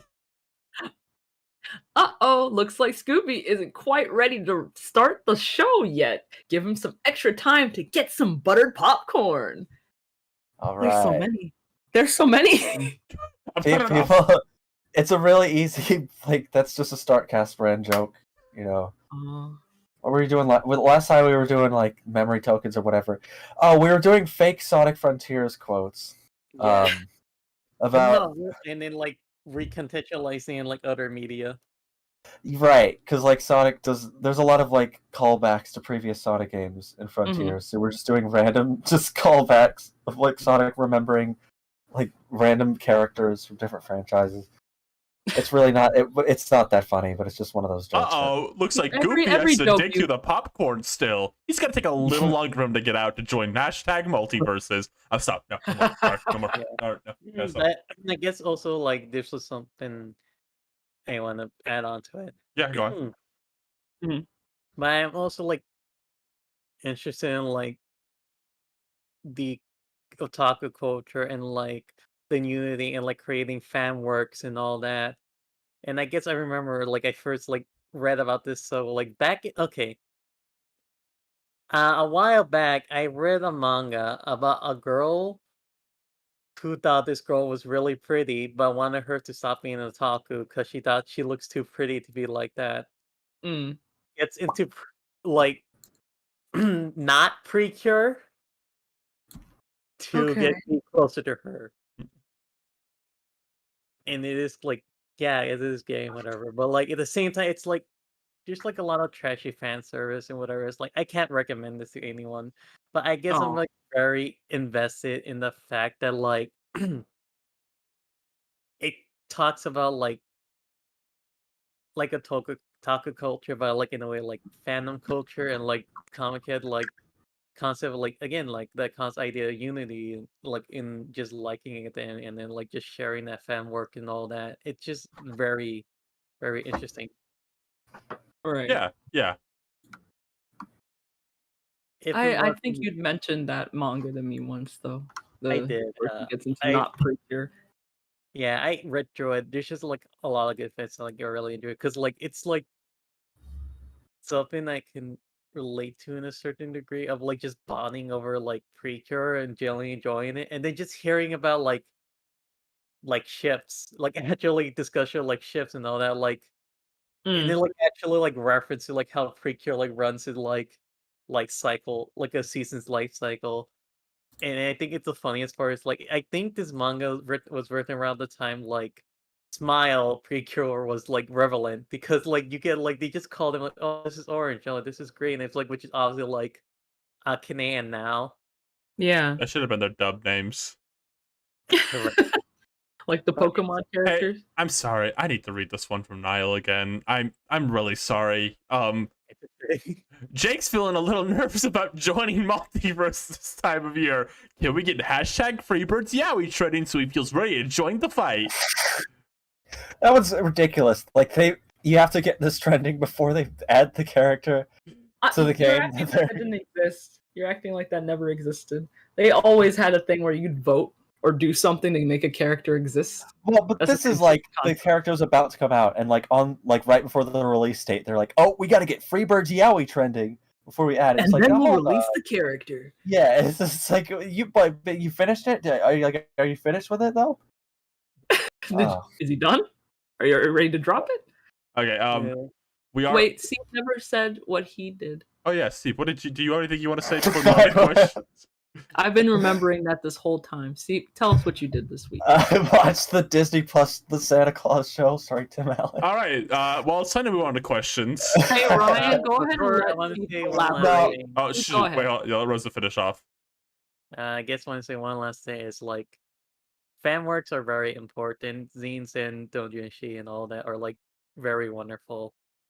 And it's also very interesting to hear about the subject of like how creators how they want to display their work and if they want to whether or not choose to like just erase it if they still choose to. And like what media would be intentionally like lost by like someone's wishes. Yeah. To talk about. So I would recommend like watching like some of like Hazel's Q&A. I forgot which one was it, but a lot of her Q&As are like really interesting. And also I can't recommend that Precure manga in good faith due to like a lot of like weird stuff. But all I can say is it's amazing that it exists in a universe where they were okay with a Precure fighting game, a Precure crossover with Monster Hunter. And the two main girls do get together in the end, so and they can date now and Akane. That's cool. I can respect That's that. good. I'm glad for them. Steve, do you want to talk about Tim Allen's Santa Claus show? No. No, Steve, come back because I actually want to know: is it a show or a movie? It's a show. It's like a 6-episode. And series. Tim Allen was in it. Yeah, it's still airing. It airs every Wednesday until like next month. Yeah. So, Steve, you're telling me you watched this show and you haven't watched Craig of the Creek. We're bringing that. What? Anytime Seep brings up that he's watched a show ever now, it's gonna be lamented like, so you watched that, but not Craig of the Creek. Craig of the Creek is not going out there and just being like, "See, what you watched was dumb." Craig of the Creek is not a part of a huge 3-decade spanning legacy franchise that tugs at my nostalgic heartstrings. That's the only media I can watch. But it could be. I feel like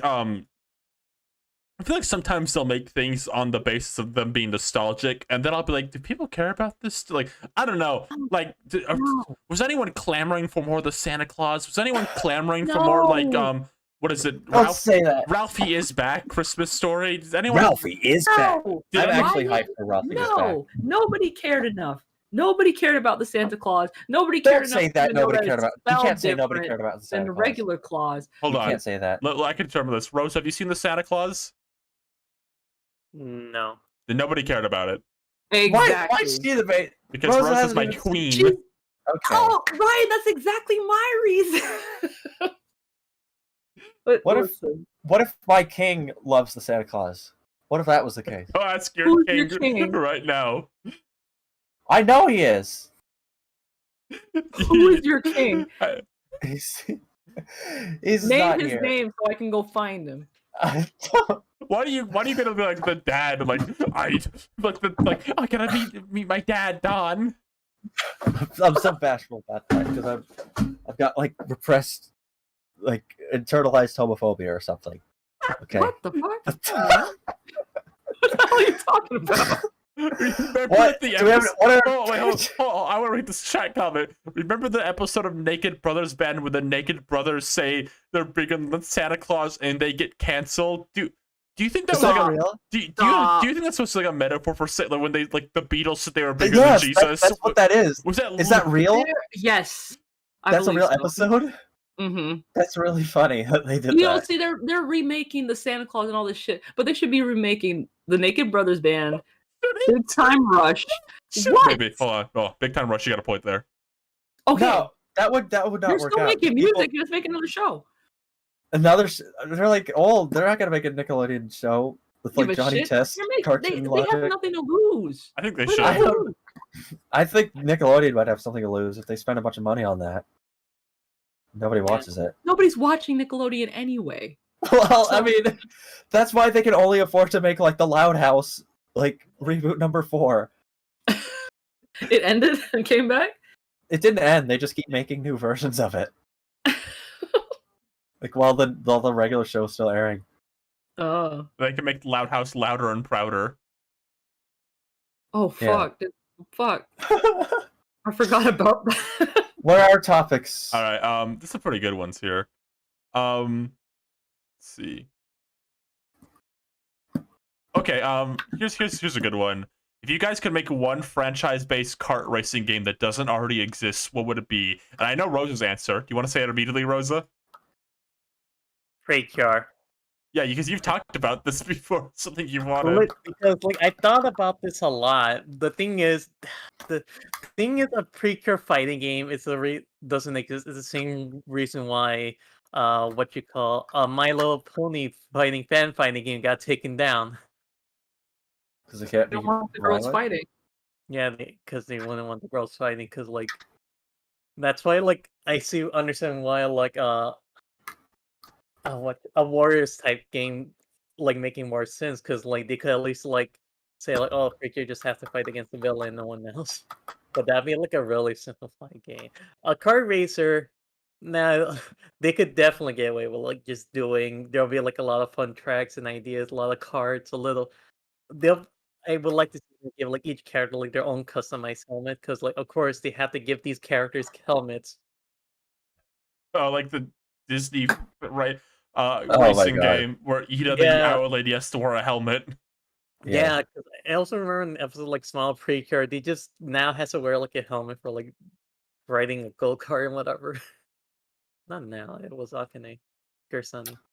Yeah. I think if we're thinking about franchises with a lot of characters, a legacy spanning decades, recognition, I kind of would like to see the Smurfs turn into a kart racer. Well, I don't know if anyone's thought of that before, but See, you might want to look up Smurfs Kart Racing Switch. I think you might be in for a surprise. Yeah, go ahead, buddy. Holy! Steve, Oh my God! The Smurfs cart. I don't know. I mean, they've kind of done a lot of them. There was one for Kirby. There was one for Mario. I guess you could say a new Kirby. Like that. That's just a simple answer, right? Yeah. I mean, yeah. I would say that. That would be my answer. But I wonder if I could say something a little more, unexpected. Something that people might not think they'd want. Like a. What if all the classic Disney characters and princesses all got together under one umbrella? See, that one exists too already. They're making that. They don't have Simba driving around, do they? They don't. Not yet. He doesn't have thumbs. But that one's a free update game, so they'll add him eventually, probably. Yeah. I mean, Okay. I honestly don't think a new Kirby one's a bad answer. 'Cause, I think there's probably a lot you could expand on with Air Ride. There's lots of characters that weren't playable in the first one. They can make any character who isn't Kirby usable. Yeah, I think we talked about this kind of at some point, probably. Just because it's always something that's on people's minds. But yeah, I would like to see that. Because the first Air Ride was very much... it was kind of like they just had a bunch of ideas, and none of them really came together, so they just kind of... It was basically like 3, kind of betas stitched together. So I think it'd be cool to see it get, sort of a modern, polish to it. That idea. Made using the assets of a cancelled GameCube game. Yeah. That's such a weird... I think the only thing comparable to Kirby Air Ride being made with, a 2D platformer on GameCube is, Rayman Raving Rabbids being used, using the remains of an action platformer game. Yeah. Yeah. What are you doing? I have an answer. Okay. If you made that Nick Kart racing game, the one that just came out, and you just put Cartoon Network's characters instead, I'd probably like that because I think that game's pretty sound. But I like Cartoon Network a bit more than I like Nickelodeon, honestly. I think that's fair. So if you put that would be fun. You put Finn in that game or something there we go. Then we can party. Who would you put? I think there is a Cartoon Network. There is. It's just a bit older, and it's probably not. Very good. It doesn't have So you want the updated cartoons? Yeah, it doesn't have the 2010 characters that me as a young person would care about. Okay. Finn and Jake and Darwin and regular show and whoever the fuck. I do have an answer as well. Yeah. Yes. Of course, mine is the nerdy one, the anime one. Okay. I think there should be a Naruto kart racer. Oh, that would be so funny. I would love to see Naruto and his friends driving in the car all around Konoha and doing all kinds of fun jutsus instead of the Mario boxes. They just put their hands together and do shit. Can we run that back with Seep calling it Karuto? Yeah, I think I deserve a little more credit for that. I think I deserve a little bit of applause. Karuto is perfect. That's really good, Steve. Thank you. Wow, Seep, thank you so much for that. You're welcome. All right, I already know you're gonna say Milo Murphy, the Multiverse kart racer. I already answered. You answer. You're projecting. I said Cartoon Network. You did. You're just projecting on me. That. You're just trying to project on me what you want to say. I am. I want a Multiverse. Duncanville, see? What do you want, a Duncanville racer? No, there already is kind of, but I don't think Duncan has been allowed on that. Yeah, it only has American Dad and King of the Hill and Family Guy and Strange Planet. Wait, is there an Adult Swim racer? No, it's Fox. Yeah. Oh, okay. Are they updating that ever? No, they did. They added Klaus the fish to it. I saw. He's playable. Wow. Okay. Klaus is just playable. Doesn't he have a robot body or some shit? I don't know. Let me look it up. Let me see. Let me find an image of Klaus the fish in this racing game. No, he has a human body and he's wearing a newspaper boy cap. What? I know there was some backlash that Chris Griffin wasn't there at launch, but they have added him post-launch too. I know you were all worried about that. What is this game called? Smash Kart? What is going on? Let me look it up. I'll put the image on screen. I didn't actually check what it was called, but here's Klaus the fish in the game. All right. It's called Warped Kart Racers. Why does that sound so familiar? Was there an episode where this happened to Klaus? This doesn't feel like an ideal if I wanted Klaus the fish in a racing game. I don't think this is what I would have wanted. It must be from... the guy I would have put him. They made him human? Yeah! He looks like a Futurama character. What is this? He is a Futurama character. What is that? They should have had him like in the fishbowl, standing up out of it, turning the steering wheel. What I was thinking, I was thinking he was gonna be like that guy from Megamind, where it's just a fish bowl and a body, like a robot body. I was figuring he would do something like that, but they just turned him into a thing. Yeah. I can't find any resources in this game. I don't know if they've done more updates. I don't think people are really keeping track of warped kart racers. No, I'm not. So, yep. Oh, no, that's on the Spiders resource. Maybe that'll give me a clue. Can we ban this robot saying Emily Glover over and over? Oh, that's not a real person. Okay. Sorry, yeah, I was looking at Family Guy pictures. Sorry, I've never met this woman. His name is Minion. Who, the fish? Yeah. Yeah. Nah, I'm obsessed with this guy coming in here just saying funny, laugh. Is that a real person? No, I don't think it is. Okay. The only resource I can find is the Family Guy characters, and it uses the Stewie Griffin portrait from Cheers to the ones we've got, and it's making me laugh. Everybody hurts sometimes. Everybody hurts someday. Sometimes. But everything gonna be alright. Go on, raise your glass and say. Cheers to the ones we got. Yeah, we're not doing that. Yeah. Yeah, I don't know. Yeah, Warped Kart Racers, that's the next hype kart racer. Check it out. Ooh. Can we get a Bluey kart racer too? Oh, that'd be so fun. It could be on iPhone, yeah. Why? I don't know. It's free updates. Because that is honestly on PS5 like everybody else. Because the Bluey audience only has iPads. Do you know sorry. these little kids have the PS5? Not like broadly. The PS5. Most people. The only people who have a PS5 are like 26-year-olds and like scalpers. All right. You're probably right. So put it on Switch. Put it on fucking. No, they're gonna put it on the iPad. It's gonna be on the iPad. And then Every video game is on the iPad. When Bluey gets a speed, we should go like, all right. The fuck was that? And then That's Bluey. their dad go like, no, Ryan. Their dad she would would crikey. just go, listen to me. She would just go, hooray! Every time she gets something. That's what That's like she's the one voice supposed clip. to do. oh, and then the mom goes, woohoo! Like, all right, that's what she does. She'll do that, and then Bandit will go, wow, and fucking die. Apparently, all he does is fail. He's a failure. Yeah. Don't say that. You're just chastising us for talking about like Australia-related stuff. Flips Kelsey. All right, go on. Oh my Hi, god. Kelsey. Here's another question. If you can think of one, what's a minor running gag you like that happens in a piece of media that not many people bring up? Stuff like the couple who has things fall out of the sky in Phineas and Ferb, those bug guys. Bugs. There's probably a really good answer to that. Oh, it's gonna kill me that I can't. I really like, and I don't know if this counts as a running gag, I really like Jimmy Neutron's very weird set of background characters they use, like the very small set. So like they have to like use like the sailor guy, like, just like in random places because they don't have enough character stuff. I don't know if that counts, but it makes me laugh. Yeah, I know what you're talking about. My all-time favorite running gag is when Garfield at the Garfield Show turns to the camera. It says, well, someone should really revise the script on this episode. That's my favorite running gag.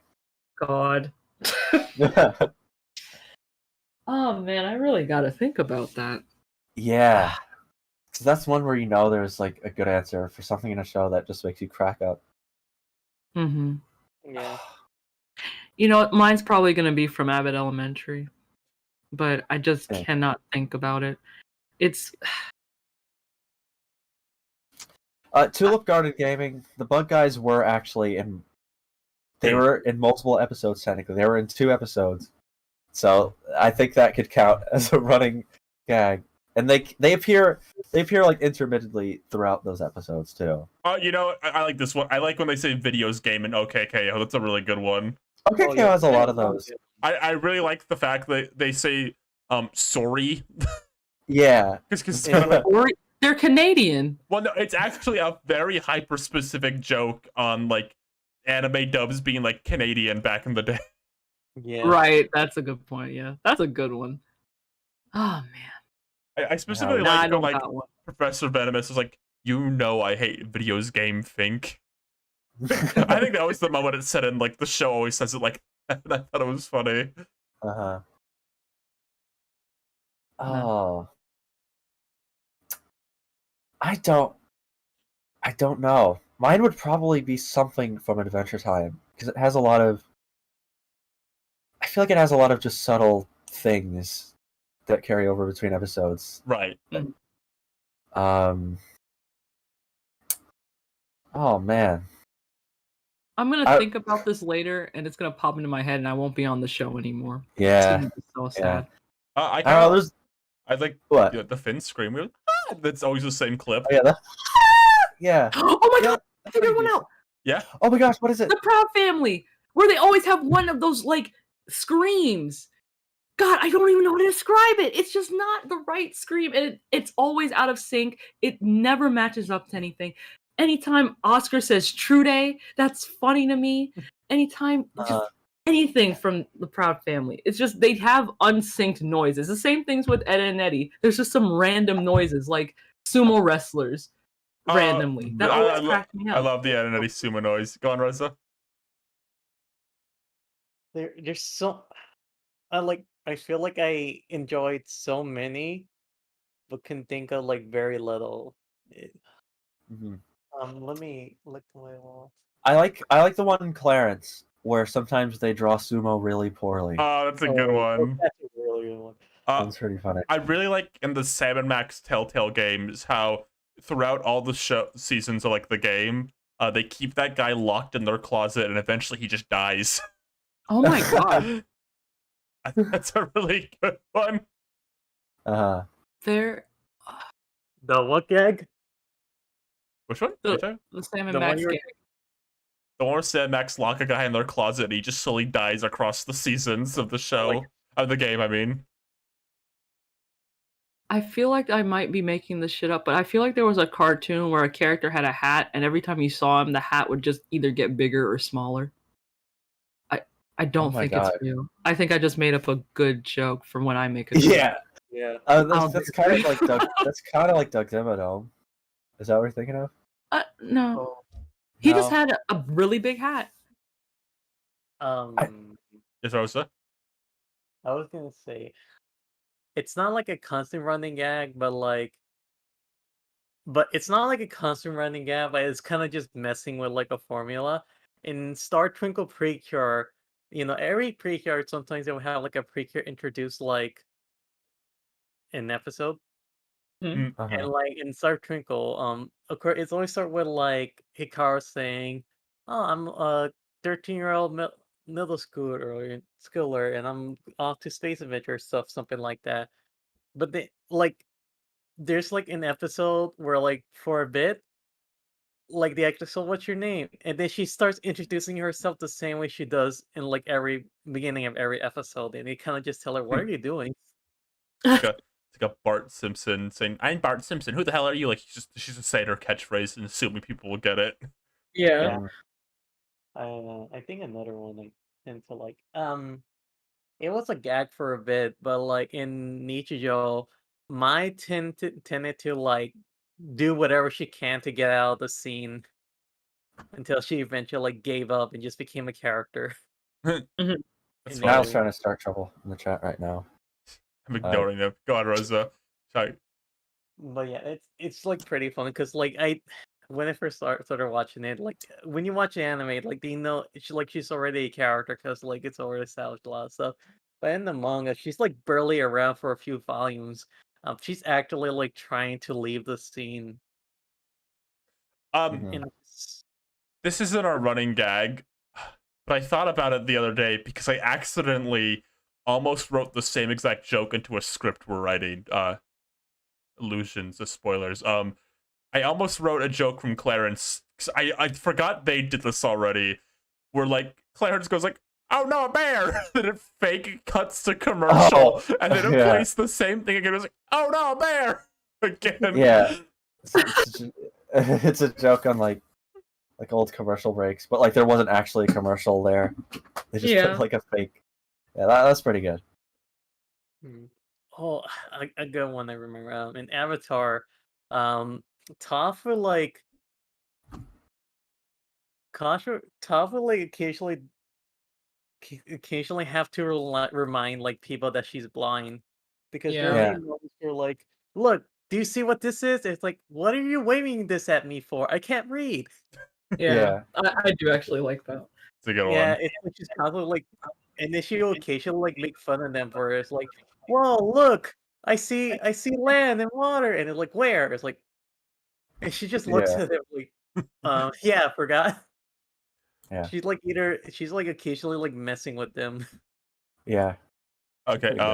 I'll do one last question because this one's really good and I don't want to miss it.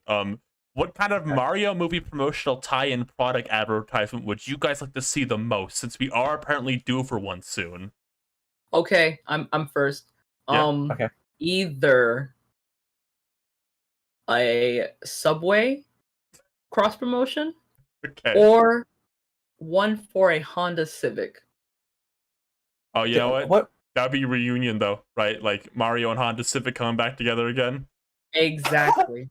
We're due. Why do you say Subway though, John? What is your Subway is the first and only thing that actively cross promotes with video games. Actively. I remember that Uncharted one. I also remember Spyro. I remember Wait, what? Assassin's Creed. I remember what? Nothing. Rose is trying to be nasty. No, Don, you can't just say. You can't just bring up Subway. You don't call. You're making it worse. You don't. No one was gonna say a thing. No one was gonna say a thing. But then people are gonna look at like, wait, the cross promotion with that game? No. Now you're. They didn't even hear what he said. They did not hear what he said. They did not hear what he said. I'm gonna tell you something right now. Yeah. I was not Spyro toys with Subway. I don't know what you're talking about. I genuinely do not. She's not talking about. She's making up a story again. Is she now?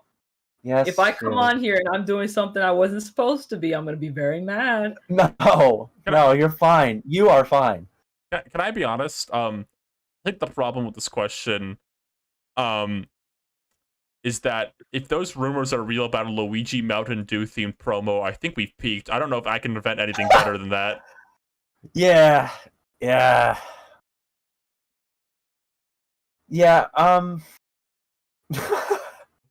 I do want my thing to happen that I think we talked about one time, which is like a IHOP ad where like Mario walks to IHOP and Bowser and all his minions are cooking in the kitchen. Oh, that sounds lovely. That sounds heavenly. Ooh, I mean, Waffle House. Waffle House. Waffle House promotion with Mario. The famous nationwide restaurant. Yes. I don't think I haven't been to Waffle House in a long time. Say, you got it. They only have them in like a little area, like not a little, but like a certain. There's only a certain part where you could go to Waffle House in the country. Mario's under Illumination's under Universal, right? Yes. Okay, so I think there needs to be a Mario cross promotion with like a Universal character. Like there just needs to be like an ad where like, I don't know, he meets like Doc Brown, right? Yeah. I don't know. People would like that. The only ones I can think of are Michael Myers and Chucky, and I don't think that would happen.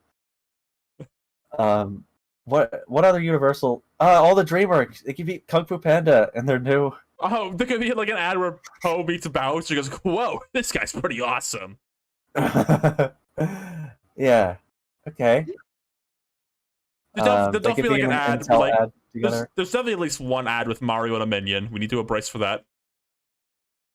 Yeah, I mean that's. There's been some before. No, that's still happening in a box. Oh yeah.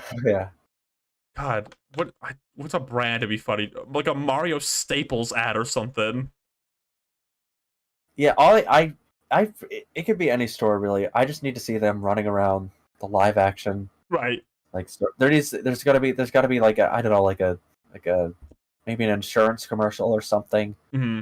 So we can pair that with the Sonic one. Wait. What if it was fuck? What about a good insurance commercial? Like Mario would hang out with the Geico Gecko. Yeah. Oh, you're gonna have to do like the Mario dance from like the Mario Odyssey, like Right. commercial. Mario, Yeah. how about we do the Mario Odyssey dance together? What do you think of that? Oh yeah. You're like, oh You yeah, start right, doing it. right next to you, pal. Let's do the dance together. Yeah. Then like it'll trend on TikTok #Mario Dance. I'm sad that is Universal associated with any like children's like broadcasting channel or anything. I think Nick is what they're associated with usually. Really? Yeah, because they had Wait, what? well, because I don't think it's like a super big tie-in. But like they had the Nick, they had a lot of Nick stuff at Universal. They still have SpongeBob like stores there and stuff. Oh. Oh, you're right. Right. You're right. Actually, yeah. The Nick Studios was in Universal. Right. Nintendo. Yeah. 'Cause I'm just thinking about some of the stuff we got with Sonic. Got like the, I don't know, Nickelodeon like slime games or whatever they had. Oh, it could be Mario could be the Kids' Choice. We're like, hey, you kids, it's Mario, and then he gets slimed. And he can be Lincoln Loud, and Lincoln goes, whoa, Mario! He goes, wow. I thought Hey, I know how to feel to be a big Wait, I got a brother. question. Yes, What? Rosa. You think if they told Chris Pratt, okay, this movie does well, you're gonna have to shove in Kids' Choice awards. You think he would have done Mario? Mm. I'm imagining Chris Pratt like seeing Kids' Choice Awards in the contract, going, "Ooh, that's kind I of don't a know. deal breaker." I don't know if I think it would really be- appeal to kids like that. You But know? imagine that would be so funny. I mean, Here's the thing. I feel like Mario is kind of like a Nickelodeon kind of guy. Right. Like he wouldn't be for Cartoon Network. He'd definitely be for Nickelodeon. He's got that squishy and look. I Very think Paramount has the rights to the Deep cartoons. I think they're on like Paramount Plus. Oh, then there could So be an yeah. ad where Mario, where are my manners? Meet Big Mario. What? I love that. I just want to say I love the like where are my manners thing we do, because that's not even like an actual like meme. I realized, Mm-hmm. like that's just kind of like we just kind of decided that's something we say sometimes, and everyone's okay with it because it's just No, they're I don't never know. okay with it, but we do it anyway. people love when you say where are my manners. We've made that joke so many times. You made that joke with like Tweety Bird or something, I think, for Looney Tunes, Yeah, right? we did. Yeah. I never get tired of that. It's just funny. I think the moment I did like fix Rollaroo, that one, I think that was the moment it slipped out of my mind. Oh, Yeah. We still got free birds on the screen. well, were we supposed to be switching the screen? Like, what else are we supposed to? I don't know. What do you want me to put there? I can put Bugs on the screen for a bit. We can Yeah, have, keep the like, bug back. Actually, hold on. You want some Bob Chapek on screen for a bit? No. Could you put Sen What about Kisuke on Mario? the screen? We should have for the last episode next week. We should have like when we're doing Patreon questions, it should have like the Patreon logo and like a link. That probably, yeah, Patreon. for the final episode of the season. Yeah, we'll finally figure that out. All right. Yeah. Yeah. I think it's time to wrap the show up. Before we wrap up today, I'm going to thank the Patreons. The scroll is still broken. That's why we were delayed. I was trying to fix it. It didn't work, but I will still read every name off. All right. Okay. Thank you to our patrons. It's not even showing up on screen anymore. I'll just read them off then. Make sure this is fixed next time. Where is it? I had to like move it somewhere. Give me a second here. Okay. I'm normal. Everyone loves me, I love you, Ryan, Thanks, Don. very much. I love you lots, Ryan. I love you too, Rosa. But speaking of people okay with it. I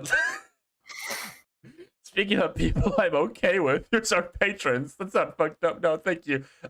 Rose Hartford, Funky Izzy, Kezels, Peter Avalon, Dino Fuzz, Super Mushroom Hill Act 1-1, Magna Mike, Time Pavement, B. Kirby, Banshee Neat, Angler, William Doyle, Eternal Lin, Meme Duin, Nito Nile, Kurbot DX, Michael McCaw, Donovan Wenser, Candy Cane Ray, Nigel Muhammad, Fluffy, Rick Sermus, Lou69, Gloomy, and Glogbob.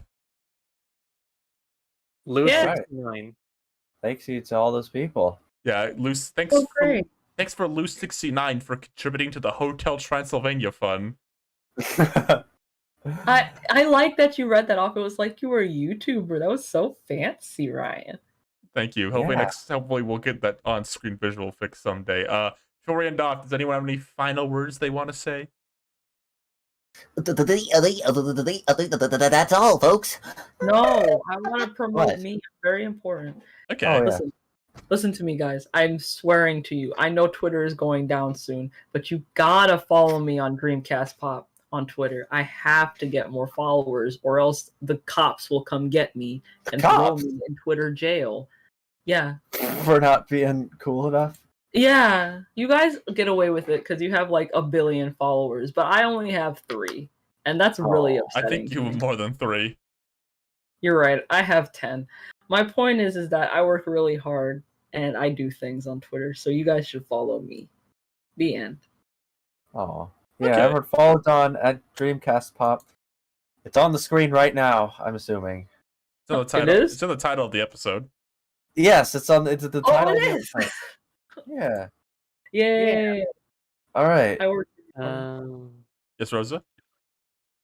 I guess I want to say is we're in the final stretch of the Precure season, and Don Brothers. What a time! What a time. What a Looks time. like Don needs a little more followers before he All I can join the gotta say- Multiversus fight. Can we make that happen, Twitter? See, can you go ahead and read that really loud? Yeah. What? You didn't catch that? Can you just No, repeat go my ahead, joke? my friend. Niall's joke? Looks like Don needs a little more followers before he can join the Multiversus fight. Can we make that happen, Twitter? Can we make that happen? I want to be a multiverse. Rosa, are you trying to say something there at the end?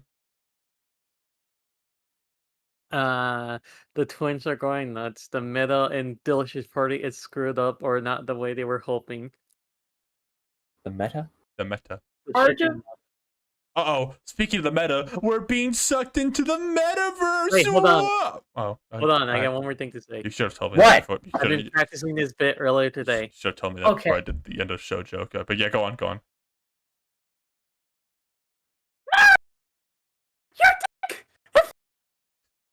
Oh, Mia, let's go. Rosa, I hope you know every single part of that joke you just did cut out. He just screamed. Yeah, I just heard you scream and then cut into nothingness. And then Mario was there. Yeah, I heard Mario at the end. You want to do that little slap? Don't say Mario, your dick off. His dick TikTok? fell off? His dick fell off. Turn the show off.